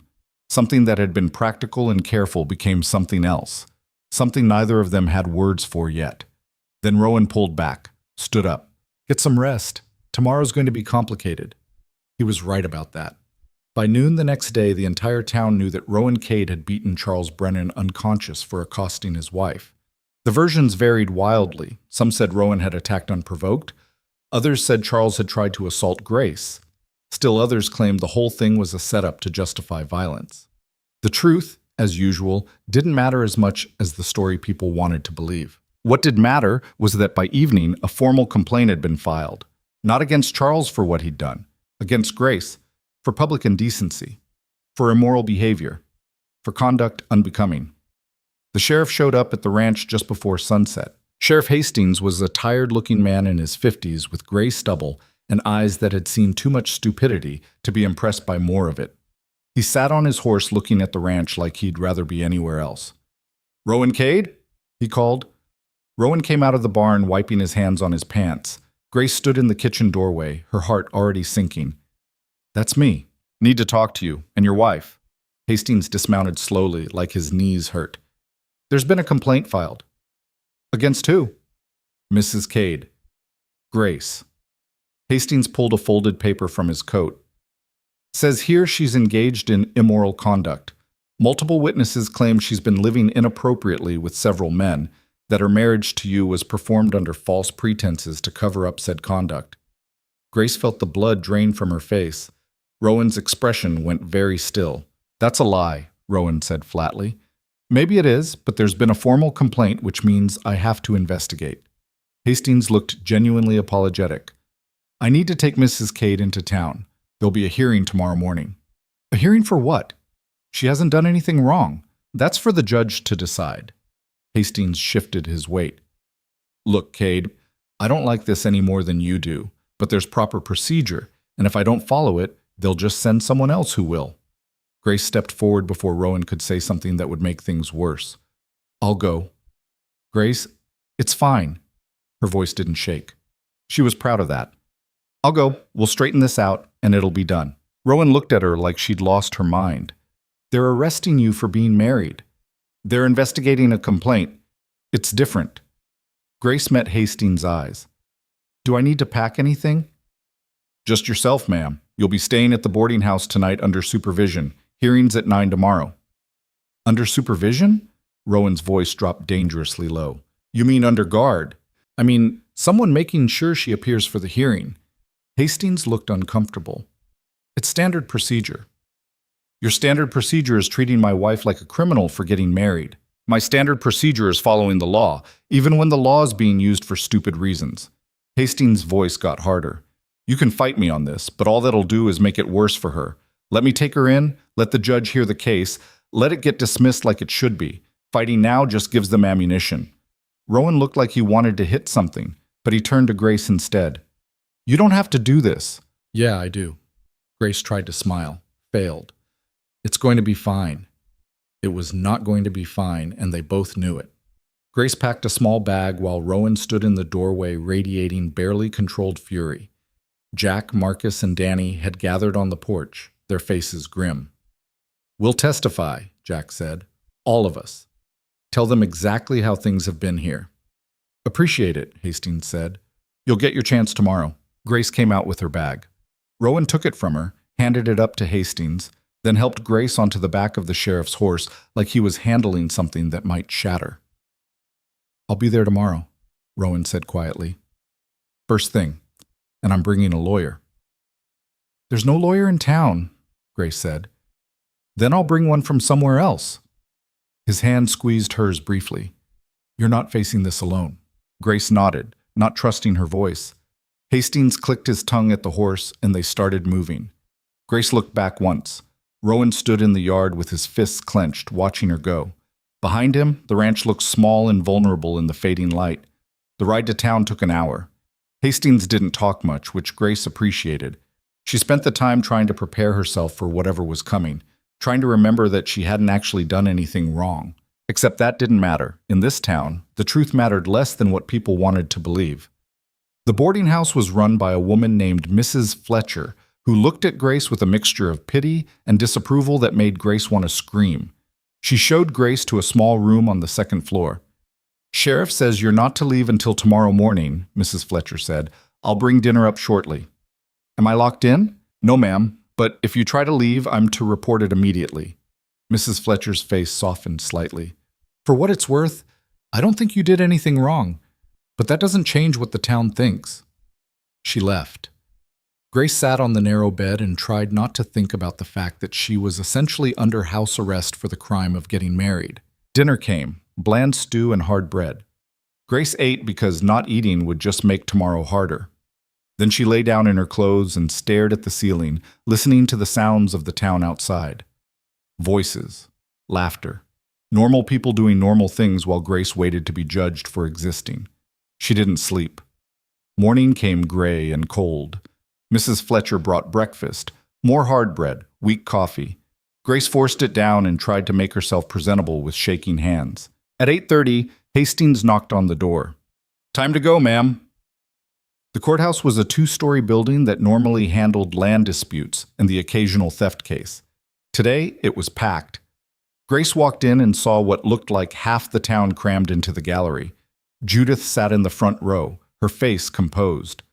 Charles Brennan sat 3 rows back with a bandage on his jaw and murder in his eyes. Rowan stood near the front with a man Grace didn't recognize, tall, thin, with silver hair and sharp eyes. The lawyer he'd promised. Grace's throat tightened. He'd actually done it, found a lawyer overnight and brought him here. The bailiff called for order. Judge Morrison entered, an older man Grace remembered from church, someone who'd always seemed fair if stern. He looked over the assembled crowd with distaste. "This is a preliminary hearing to investigate charges of public indecency and immoral conduct brought against one Grace Cade, formerly Holloway." Morrison's voice carried through the room. "Mr. Brennan, you filed the complaint. State your case." Charles stood up. The bandage on his jaw made him look injured, vulnerable. Grace wondered if he'd planned that. "Your Honor, I and several other concerned citizens believe that Mrs. Cade has engaged in immoral behavior by living alone with multiple men prior to her marriage. We believe said marriage was performed hastily to cover up this behavior and should not be recognized as legitimate. You have proof of this immoral behavior?"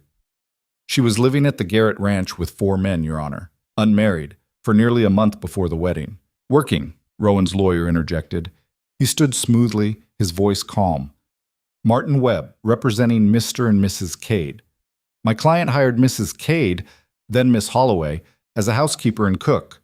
She had her own separate quarters. There was never any inappropriate conduct." "So you say," Charles shot back. "But everyone knows what it means when a woman lives with men like that." "Everyone knows gossip and innuendo, you mean?" Webb's voice got colder. "Do you have any actual evidence of impropriety? Any witnesses to inappropriate behavior?" Charles's face reddened. "The situation itself is evidence.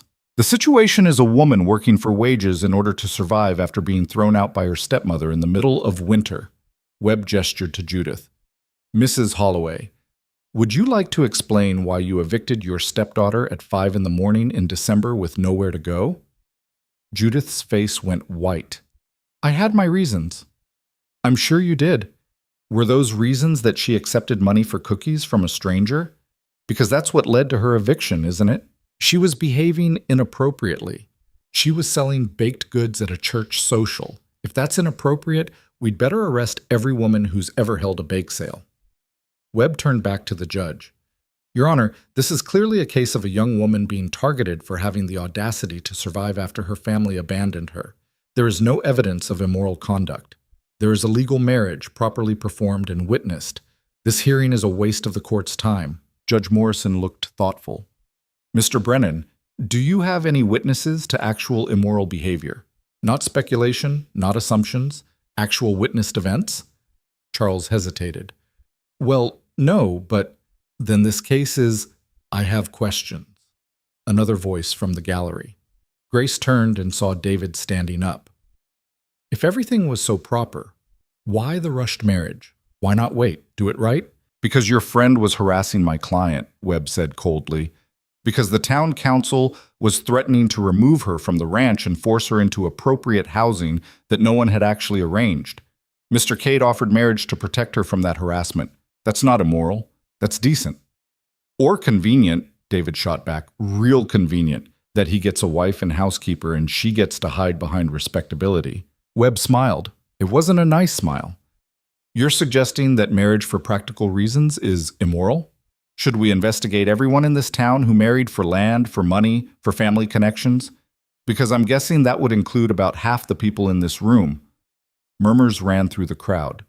Judge Morrison banged his gavel. Enough, Mr. Brennan. Unless you have actual evidence, and I mean evidence, not gossip, this hearing is over. Wait. Judith stood up. Her hands were shaking slightly, but her voice was clear. I have something to say. Morrison gestured for her to continue. Grace was my responsibility after her father died. I tried to raise her properly, to teach her appropriate behavior, but she was always difficult, always defiant. Judith's voice wavered convincingly. When she started accepting money from strange men, I had to take action. I gave her a choice, behave appropriately or leave. She chose to leave. You threw her out in the snow before dawn, Rowan said. His voice cut through the room like a blade. Don't dress it up like it was a choice. She assaulted me when I tried to correct her behavior. Grace's stomach dropped. She'd forgotten about the slap. One moment of losing control, and now Judith was using it. She hit you. Morrison looked at Grace. Grace stood up slowly. Her legs felt like water. Yes, Your Honor. She said something cruel about Mr. Cade, and I slapped her. Once. Then she had 2 men escort me out of the house with nothing but the clothes I was wearing and a small bag. So you admit to violence. I admit to slapping someone who was saying terrible things about a man who'd shown me kindness. Grace's voice shook but held. I'm not proud of it, but I'm also not going to pretend that my stepmother was the victim here. Judith made a small sound, wounded, betrayed. She was good at this. Grace had forgotten how good. Your Honor, Judith said quietly, I'm not trying to punish Grace. I'm trying to protect her.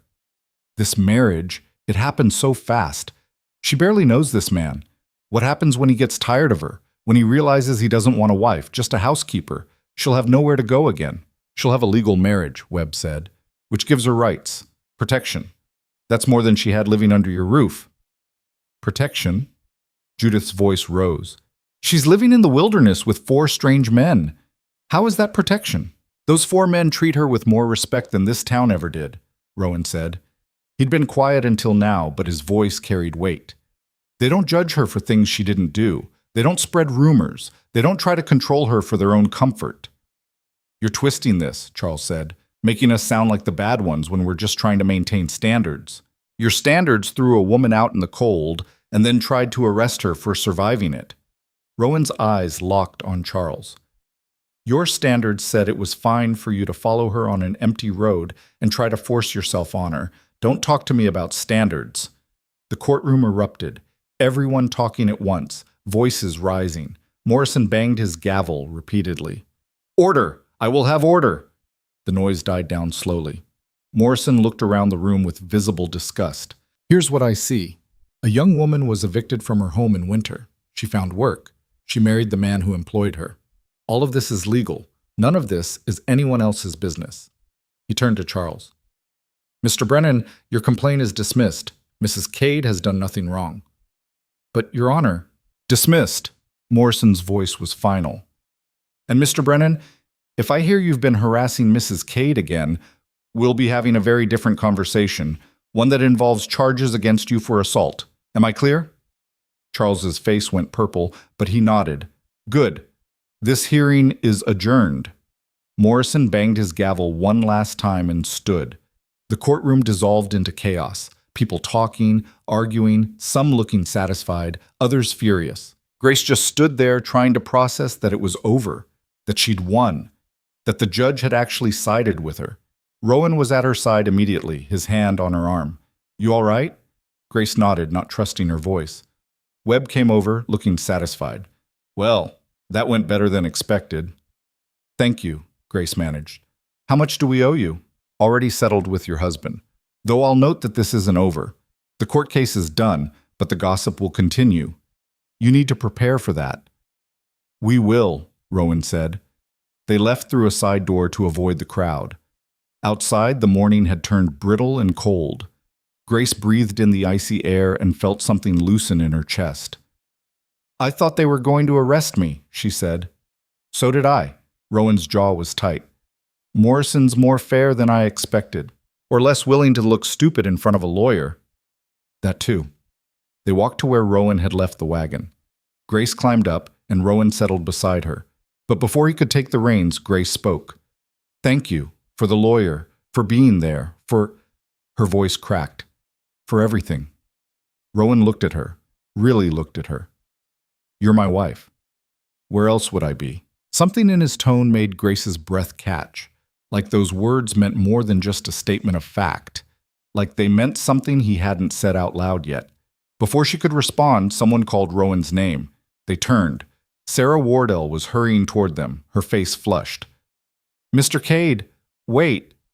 Rowan tensed, but Sarah just looked at Grace with something that might have been sympathy. I wanted to say, what they did in there was wrong. A lot of us think so, but we're afraid to say it because Judith and Charles have so much influence. Sarah's hands twisted in her skirt. But you should know that not everyone agrees with them. Some of us think you did what you had to do to survive. Thank you, Grace said quietly. Sarah nodded and hurried away before anyone could see her talking to them. Grace watched her go and felt something like hope stir. Maybe not everyone in this town was against her. Maybe some people actually understood. They drove home in silence. When the ranch came into view, Grace saw Jack, Marcus, and Danny waiting on the porch. They stood up when the wagon approached, their faces anxious. Well? Jack called. Dismissed, Rowan said. No charges. Danny let out a whoop. Marcus smiled slightly. Jack just nodded like he'd expected nothing less. Grace climbed down from the wagon and was immediately engulfed in Danny's enthusiastic hug. Knew they couldn't make anything stick, he said. You didn't do anything wrong. Try telling that to the town, Grace said, but she was smiling. They went inside. Someone had kept the fire going, kept the kitchen warm. Grace looked around at this space that had become hers. Really hers now, legally, and actually, and felt something settle in her bones. This was home. These men were her family, and no amount of town gossip was going to change that.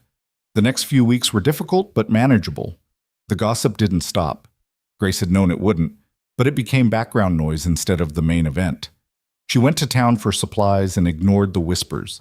She cooked and cleaned and worked, and slowly the ranch started to feel less like a hiding place and more like somewhere she actually wanted to be. Rowan was still careful with her, still knocked before entering rooms, still made sure to maintain proper distance. But sometimes Grace caught him watching her with an expression she couldn't quite read. Sometimes their hands would brush while doing dishes, and neither of them would pull away immediately. Sometimes it felt like they were both waiting for something. Neither of them willing to be the first to name it. Then winter truly hit. The temperature dropped so low that water froze in the pipes. Snow piled up 3 feet deep around the buildings. The men had to dig paths between the house and the barn just to take care of the animals. One night, a blizzard rolled in so hard that Jack declared nobody was going to the bunkhouse. Too dangerous.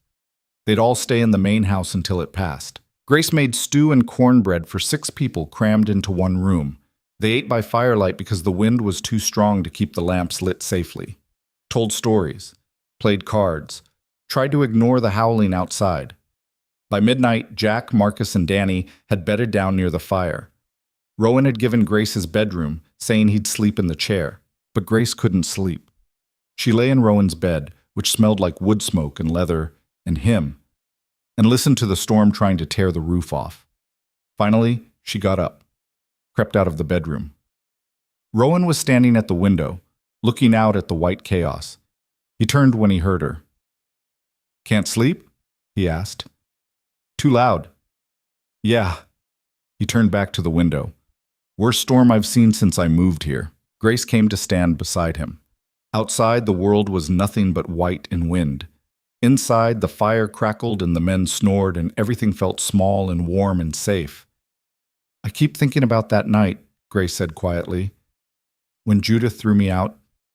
If you hadn't come along, if you hadn't offered me that ride." "Don't," Rowan said. "Don't think about that. I have to sometimes, because it reminds me how close I came to just—" She stopped. "To disappearing.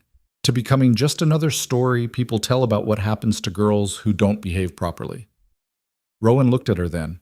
His eyes were dark in the firelight, his face serious. "You wouldn't have disappeared. You're too stubborn for that." Grace laughed, but it came out wrong, shaky. "I'm not stubborn. I'm just—" "You're stubborn," Rowan said firmly. "You survived 7 years with Judith. You walked 5 miles in the cold with a broken wagon. You stood in that courtroom and didn't back down even when half the town was against you." He paused. "That's not weakness. That's strength you don't even see in yourself." Grace's throat closed up. "I don't feel strong." "You don't have to feel it for it to be true." They stood there in silence, watching the storm. Then Rowan said, "When I asked you to marry me, I meant it as practical, as solving a problem." Grace's heart stuttered. "I know. But somewhere along the way," he stopped, started again. "Somewhere along the way, it stopped being just practical." Grace turned to look at him fully. "What do you mean?" "I mean, I wake up, and the first thing I think about is whether you're warm enough, whether you're eating enough, whether something I said yesterday made you smile." Rowan's voice was rough. "I mean, I went to town and found a lawyer because the thought of them taking you away made me want to burn the whole place down." Grace couldn't breathe, couldn't think, could only stare at this man who'd married her out of convenience and was now saying things that sounded dangerously close to— "I'm not good at this," Rowan continued, "at saying things, at feelings. But I need you to know that when I call you my wife now, it's not just because of papers we signed. It's because that's what you are, in every way that matters." Grace's hands were shaking. "Rowan, you don't have to say anything. I just needed you to know." He started to turn away, but Grace caught his arm. "Wait." He stopped, looked at her. Grace's voice failed. She tried again. "When you bought those cookies, I thought it was the kindest thing anyone had done for me in years. Then you offered me shelter and marriage and protection from people who wanted to destroy me, and I kept waiting for the catch. For the moment you'd show me what you really wanted." "Grace, but there was no catch. You kept being decent. And somewhere along the way, I stopped thinking of you as the man who saved me and started thinking of you as—" She took a breath. "As someone I didn't want to lose." Rowan's hand came up to cup her face, gentle, careful, like she was something precious. "You're not going to lose me," he said quietly. Grace leaned into his touch. "Promise?" "Promise." Then he kissed her. Soft at first, questioning. Grace answered by pressing closer, by putting her hands on his chest and feeling his heart pound under her palms. The kiss deepened. Rowan's arms came around her, pulling her close. Grace let herself be held, let herself feel safe and wanted, and like maybe she'd finally found somewhere she belonged. When they pulled apart, Rowan rested his forehead against hers. "Been wanting to do that for weeks," he murmured. Grace laughed. It came out breathless. "Why didn't you?" "Didn't want to pressure you. Didn't want you to think you owed me anything because I married you." "I don't feel pressured." Grace's hand slid up to his shoulders. "I feel like I finally got something I wanted instead of just taking what I could get." Rowan kissed her again, longer this time, deeper. Grace felt heat bloom in her chest. felt her body respond in ways that made her face flush. When they pulled apart again, they were both breathing hard. "We should," Rowan gestured vaguely toward the bedroom. "You should get some rest." Grace looked toward the bedroom, then back at Rowan. Made a decision. "Come with me." His eyes widened slightly. "Grace, we're married. Actually married now, not just on paper." She held out her hand. "Come with me." Rowan took her hand, let her lead him to the bedroom, closed the door quietly behind them while the storm raged outside and the men slept by the fire. Grace wasn't sure what she was doing, wasn't sure of anything except that she wanted this, wanted him, wanted to stop being careful and scared and just let herself have something good. Rowan seemed to understand. He pulled her close again, kissed her slowly while his hands learned the shape of her. Grace let herself touch him back, feeling the muscles of his shoulders, the warmth of his skin through his shirt. "Tell me if you want to stop," Rowan said against her mouth. "I don't want to stop." They undressed each other slowly, carefully. Grace's hands shook, but Rowan's were steady, gentle. He looked at her like she was beautiful instead of broken, like she was wanted instead of tolerated. Afterward, they lay tangled together under the blankets while the storm howled outside. Rowan's arms were around her, his breath warm against her hair. "You all right?" he asked quietly. Grace nodded against his chest. Better than all right, better than she'd been in 7 years, maybe better than she'd ever been. "Yeah," she said. "I'm good." Rowan's arms tightened slightly. "Good." They fell asleep like that, wrapped around each other, warm and safe, while winter tried its best to tear the world apart outside. When Grace woke in the morning, the storm had passed. Sunlight streamed through the window, making the snow outside blindingly bright. Rowan was still asleep beside her, his face relaxed in a way Grace had never seen while he was awake. She watched him for a moment, let herself feel the weight of what had changed between them. They weren't just married on paper anymore. They were married in truth, in the way that actually mattered. She slipped out of bed carefully, trying not to wake him. Got dressed and went to start breakfast for 6 people who'd probably wake up hungry and cranky from sleeping on the hard floor. Jack was already up, stoking the fire. He looked at Grace, then at the bedroom door, then back at Grace. His mouth twitched. "Morning, Mrs. Cade." Grace felt her face heat. "Morning, Jack. Sleep all right?" "Just fine, thank you." Jack's eyes crinkled at the corners. He didn't say anything else, just went back to tending the fire. But Grace saw approval there. Understanding. She started making breakfast, eggs and ham and biscuits. By the time the others woke up, the kitchen smelled like food and coffee and home. Rowan emerged from the bedroom looking rumpled and content. He caught Grace's eye across the room and smiled. A real smile, unguarded and warm. Grace smiled back and felt something click into place. Something that had been jagged and broken since her father died. Maybe even before that. She'd found her home. Not in a place, but in this. In these people who'd become family. In this man who'd married her out of duty and fallen in love with her somewhere along the way. In herself finally allowed to be something more than what other people decided she should be. Outside, the snow was already melting in the bright sun. Spring would come eventually. But for now, winter held, and Grace Holloway Cade stood in her kitchen making breakfast for her family and felt, for the first time in as long as she could remember, completely at peace. Spring came slowly, like it was testing whether the land was ready for it. The snow melted in patches, leaving mud that sucked at boots and made every chore twice as hard. But the days got longer, the air got warmer, and Grace found herself standing at the kitchen window more often, watching green things push up through the brown earth. She was doing that, watching, her hands deep in bread dough, when she saw the wagon coming up the road. Not Rowan's, someone else's. Her stomach tightened automatically. Visitors still meant potential trouble, even months after the hearing. But when the wagon got closer, Grace recognized the driver, Mrs. Patterson, the widow who'd taken her in that night. And beside her sat another woman, younger, with dark hair and a baby in her arms. Grace wiped her hands and went outside.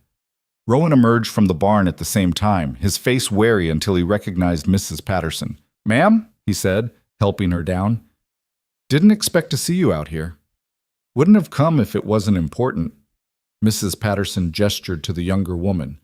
"This is Anne. Anne Garrett. Her husband died last fall, left her with nothing but debts and a baby. Landlord threw her out 3 days ago." Grace's chest tightened. She looked at Anne, saw the exhaustion in her face, the way she held her baby like it was the only thing keeping her upright. She knew that look, had worn it herself not so long ago. "Come inside," Grace said. "I'll make tea." They gathered around the kitchen table, Grace, Rowan, Mrs. Patterson, and Anne, who sat with her baby daughter clutched close. The child was maybe 6 months old, fussy from the cold. "I didn't know where else to go," Anne said quietly. "Mrs. Patterson said that you'd understand." "We understand," Grace said. She was already moving, getting blankets, heating milk for the baby. "How long since you've eaten?" "Yesterday morning." Grace's hands moved faster. She put together a plate, bread, cheese, dried apples, and set it in front of Anne. The younger woman looked at it like it might disappear. "Eat," Grace said firmly. "Then we'll figure out what comes next." Anne ate like she was starving, probably because she was. The baby fussed, and Grace held out her arms. "May I?" Anne hesitated, then handed over her daughter. Grace settled the baby against her shoulder, rocking slightly, remembering how her father used to hold her like this when she was small. Rowan and Mrs. Patterson were talking quietly. Grace caught fragments. Nowhere to go. No family. Town won't help. Grace looked at Anne, saw herself 6 months ago. Saw every woman who'd been thrown away because life got hard and nobody wanted to deal with the mess. "She can stay here," Grace said. Everyone looked at her. Rowan's eyebrows went up. "There's room in the bunkhouse," Grace continued. "We'll clear out a corner, make it private. She can help with cooking and cleaning, earn her keep until she figures out what's next." "Grace," Rowan started, "I know what you're going to say. That it'll cause talk, that people will say we're running some kind of charity house." Grace met his eyes. "Let them talk. When has that ever stopped us?" Rowan looked at her for a long moment, then his mouth quirked up at one corner. "Fair point." He turned to Anne. "You comfortable with that arrangement? Room and board in exchange for work?" Anne's eyes filled with tears. "Yes, thank you. I'll work hard, I promise." "We know you will," Grace said. "Now finish eating. You're going to need your strength." Mrs. Patterson left an hour later, looking satisfied. Anne and her baby were installed in a hastily cleaned corner of the bunkhouse with blankets hung for privacy and a small stove Jack had managed to get working. That night, Grace made dinner for 7 instead of 5. Anne helped, moving around the kitchen with the careful efficiency of someone who'd cooked for a family before. The baby slept in a basket near the fire, warm and fed. Danny made faces at the baby between bites of stew. Marcus offered to build a proper cradle. Jack said they'd need to reinforce the bunkhouse wall before winter if Anne was staying long-term. Everyone just accepted it, like taking in strays was something they did now. Rowan caught Grace's eye across the table, smiled slightly. She smiled back, feeling something warm settle in her chest. This was what mattered, not what the town thought, not propriety or reputation or any of the things Judith had tried to drill into her. Just people helping people because it was the right thing to do. Word spread fast. Within a week, everyone in town knew that the Cades had taken in a widow with a baby. The gossip started immediately. Grace heard it when she went for supplies. Whispers about how she was building some kind of refuge for fallen women. Speculation about what was really happening out at that ranch. Thomas Wardell was carefully neutral when Grace came to settle the account. But Sarah caught Grace on the way out. "There's another woman," Sarah said quietly. "Ruth Miller. Her husband beats her. She's been looking for a way out but has nowhere to go." Grace's hands tightened on the supply list. "Tell her to come see me. People will talk. People are already talking." Grace met Sarah's eyes. "Tell her to come anyway." Ruth showed up 2 days later with a black eye and a split lip. Grace took one look at her and made up a bed in the main house, in the tiny storage room next to Grace's old bedroom. "You're safe here," Grace told her. "Nobody's going to hurt you again." Ruth started crying and couldn't stop for an hour. Grace sat with her, not saying anything, just being present while Ruth fell apart and then slowly pulled herself back together. Rowan didn't question it, just asked Ruth if she knew how to mend harnesses, and when she said yes, he put her to work fixing the pile of cracked leather that had been sitting in the barn for months. By summer, there were 5 women living on the ranch. Anne with her baby, Ruth, 2 sisters who'd been abandoned by their family when their father died. A girl named Clara, who'd run away from an arranged marriage and had nowhere else to go. The main house had been expanded. Jack and Marcus built 2 additional rooms, rough but functional. The bunkhouse had been divided into sections with actual walls instead of hanging blankets. There was a second kitchen table now, and dinner was a loud, chaotic affair with a dozen people talking over each other. It was messy and complicated and sometimes difficult. The women argued. Ruth had nightmares that woke everyone up. Anne's baby cried at all hours. Clara didn't know how to cook and nearly burned down the kitchen twice. But they figured it out, because that's what you did when you had nowhere else to go, and people who were willing to help you get back on your feet. The town, predictably, lost its mind. The complaints started in July. Public indecency again. Running a house of ill repute. Corrupting morals. The town council called a meeting. Grace attended with Rowan beside her. Stood in front of 30 people who looked at her like she was something diseased. "Mrs. Cade," said William Peterson, who chaired the council, "we've received numerous complaints about the activities at your ranch." "What activities?" Grace kept her voice level. "Taking in women who need help? You're housing unmarried women without proper supervision. You're creating a situation that encourages immoral behavior. I'm providing shelter to people who have nowhere else to go. How is that immoral? These women should be with family or in proper charitable institutions." "What family?" Grace's voice got harder. Ann Garrett's family disowned her when her husband died in debt. Ruth Miller's family told her she deserved what her husband did to her. The Morrison sisters' family threw them out when their father died because they couldn't afford to feed them. Where exactly should they go? Peterson's face reddened. "That's not our concern." "It should be." Grace looked around the room. "You're all so worried about morality and proper behavior, but when people actually need help, you turn away. You say it's not your problem. You let women freeze in the streets rather than compromise your precious standards." "That's not fair." "Isn't it? When I needed help, where were you? When Anne needed a place to stay, who offered? When Ruth was being beaten, who stepped in?" Grace's voice rose. "You talk about morality, but what's moral about letting people suffer when you have the power to help them?" Silence. Nobody met her eyes. Then Judith stood up. She looked older than Grace remembered, tired. "Grace is right." The room exploded. Everyone talking at once, Peterson banging his gavel for order. Judith waited for quiet. Then she continued, her voice steady. "I treated my stepdaughter terribly. I threw her out because I was afraid of what people would think of me. I chose my reputation over her safety." She looked directly at Grace. "I was wrong. And watching her build something good out of the situation I put her in, it's shown me how wrong I was about everything." Grace couldn't breathe, couldn't process what she was hearing. These women Grace is helping, they're in the same position she was in, abandoned by people who should have protected them. If we condemn her for helping them, we're just proving that we care more about appearances than about actual people. Judith sat down, her hands shaking. The room stayed quiet. Then Sarah Wardell stood. "I agree with Mrs. Holloway. What Grace is doing isn't immoral, it's necessary. And if the town can't see that, the problem isn't with Grace, it's with us." One by one, other people stood. Not everyone, but enough. Enough to matter. Peterson looked around the room, his face tight. "This meeting is adjourned. We'll revisit this matter at a later date." It wasn't a victory, but it wasn't a defeat either. Grace and Rowan left the meeting to find a crowd outside. Some looked hostile, but others looked thoughtful. A few women even nodded to Grace as she passed. "That was something," Rowan said once they were in the wagon.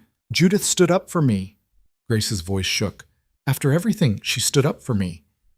People can change when they want to.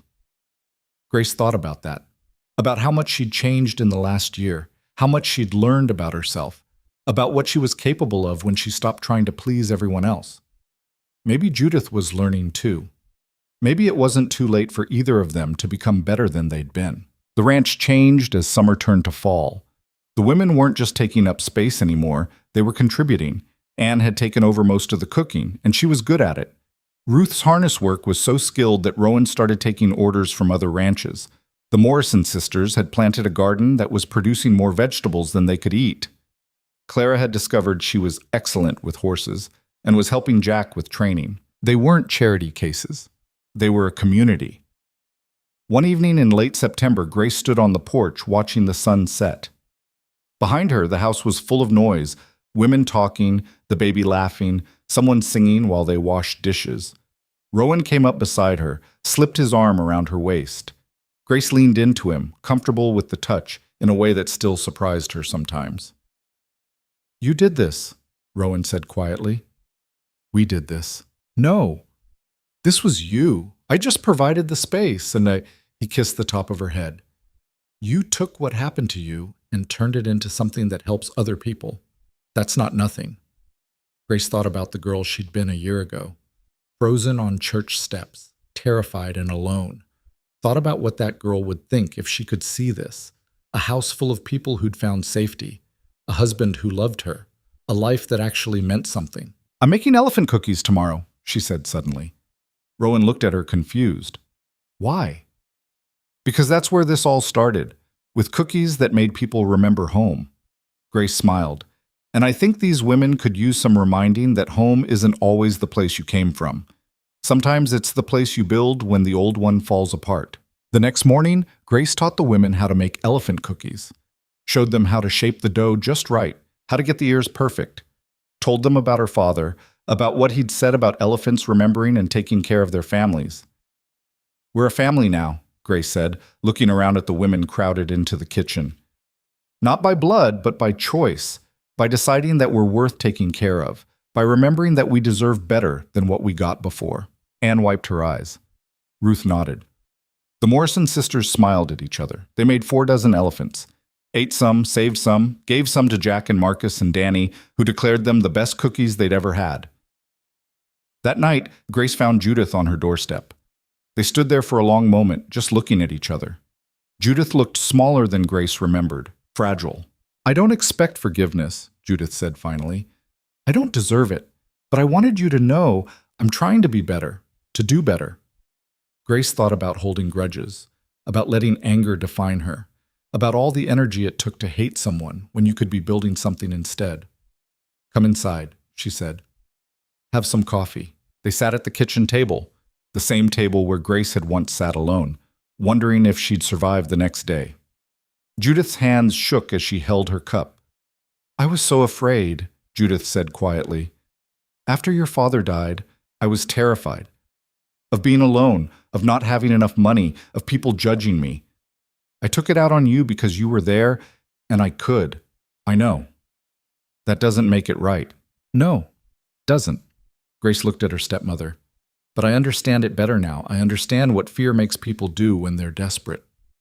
Judith's eyes filled. "You're better than me. Than I ever was. I'm just trying to be better than I was yesterday. That's all any of us can do." They talked until late. Not about forgiveness, that would take time if it came at all, but about understanding, about trying to move forward instead of staying stuck in old patterns. When Judith left, Grace felt lighter, like she'd put down something heavy she'd been carrying for too long. Rowan found her sitting on the porch afterward, looking at the stars. "You all right?" he asked. "Yeah, I think I am." He sat beside her, took her hand. "You're a better person than most, you know that? I'm just a person who got thrown into the snow and decided to build something instead of freezing to death." Grace squeezed his hand. "Anyone could do it if they had to. But most people don't. That's what makes you different." Grace thought about that, about all the women inside who'd had the same choice, freeze or build. And every one of them had chosen to build. "Maybe we're all just doing what we have to do to survive," she said. "And maybe that's enough. Maybe survival itself is an act of rebellion, when people expect you to disappear." Rowan pulled her closer. "I love you. You know that, right?" Grace did know. Had known for months, really, but hearing it still made her chest warm. "I love you too," she said. "Even though you bought overpriced cookies from a stranger and ruined my life." Rowan laughed. "Ruined it?" "Completely. Now I'm stuck running a ranch with a difficult husband and a house full of women who need help and more work than I can handle." Grace smiled. "It's terrible." "Sounds like it." They sat in comfortable silence, watching the stars and listening to the sounds of their strange, complicated, wonderful household settling in for the night. Winter came again, but this time Grace was ready for it. The house was weatherproofed, the supplies were stocked, the women were prepared. When the first snow fell, everyone gathered in the main room with hot cider and blankets. Anne's daughter was walking now, toddling between the women who'd all become her aunts. Ruth was smiling more, the haunted look fading from her eyes. The Morrison sisters were planning to start a small business in the spring, selling preserves. Clara was talking about training horses professionally. They were healing, all of them, building lives from the wreckage of what had been. Grace made elephant cookies that night, passed them around while the fire crackled and the wind howled outside. "Tell us about your father," Clara said, "about why elephants." So Grace told them, about a man who'd read books about faraway places and told his daughter that some things were worth remembering, that taking care of family mattered more than being perfect, that small acts of kindness could mean everything. "He'd be proud of you," Anne said softly. Grace's throat tightened. "Maybe. I hope so. I hope." Later in the bedroom she now shared with Rowan, Grace stood at the window looking out at the snow-covered valley. Rowan came up behind her, wrapped his arms around her waist. "What are you thinking about?" he asked. "About how far we've come. About how a year ago I was frozen on church steps thinking my life was over." She turned in his arms. "About how wrong I was." "Your life wasn't over. It was just beginning." "I know that now." Grace touched his face. "Thank you for seeing something worth saving when everyone else saw someone worth throwing away." "I didn't save you. You saved yourself." Rowan kissed her forehead. "I just gave you a place to do it." Grace thought about that, about agency and choice, and the difference between being rescued and being given the tools to rescue yourself. "We saved each other," she said finally. "That's how this works, right? Nobody does it alone. Nobody should have to." They stood there together, warm and safe, while winter raged outside. And Grace thought about all the women sleeping under this roof, all the lives being rebuilt, all the possibilities opening up. This was what mattered. Not the town's approval, not perfect behavior or spotless reputation, just people taking care of each other, just kindness defended boldly enough to make a difference. Just small things, elephant cookies and warm beds and second chances, adding up to something that looked a lot like hope. Spring would come again. There would be more women who needed help, more battles with the town, more difficult days ahead. But Grace wasn't afraid of difficult anymore. Difficult was just another word for worthwhile. She'd learned that lesson the hard way, and now she was teaching it to anyone who needed to hear it, that you could be thrown away and still build something beautiful, that you could be told you were worthless and prove them wrong by existing anyway, that survival itself was victory when people expected you to disappear. Grace Holloway had been rejected by a town that decided her worth before she had a chance to show it. Grace Cade had built a refuge from nothing but determination and elephant-shaped cookies and the stubborn refusal to let anyone else write her story. And somewhere between those two versions of herself, she'd found something even better than revenge or approval. She'd found purpose. She'd found home. She'd found out who she was when nobody was watching to judge. That was worth more than all the town's acceptance put together. Outside, the snow was melting. Inside, a baby laughed. And Grace stood in the arms of a man who'd chosen her when she had nothing to offer but burned cookies and a tarnished reputation, and knew that sometimes the best things in life came from the worst moments. You just had to be brave enough to keep going when everything told you to quit. You just had to remember that elephants took care of their families, and small things made with care mattered more than big things made for show. You just had to believe that you were worth the trouble of saving, even when you had to do the saving yourself. Grace believed it now. And tomorrow, she'd help someone else believe it too. That's what family did. That's what home meant. That's what happened when you took the worst thing that ever happened to you and turned it into the best thing you ever built. The story would continue. There would be more challenges, more growth, more women finding their way to this strange ranch in the middle of nowhere where nobody judged and everyone helped. But tonight, Grace just stood in her husband's arms and watched the snow fall, and felt grateful for every hard choice that had led her here, to this moment. This life, this version of herself that she'd fought so hard to become. It was enough. It was more than enough. It was everything.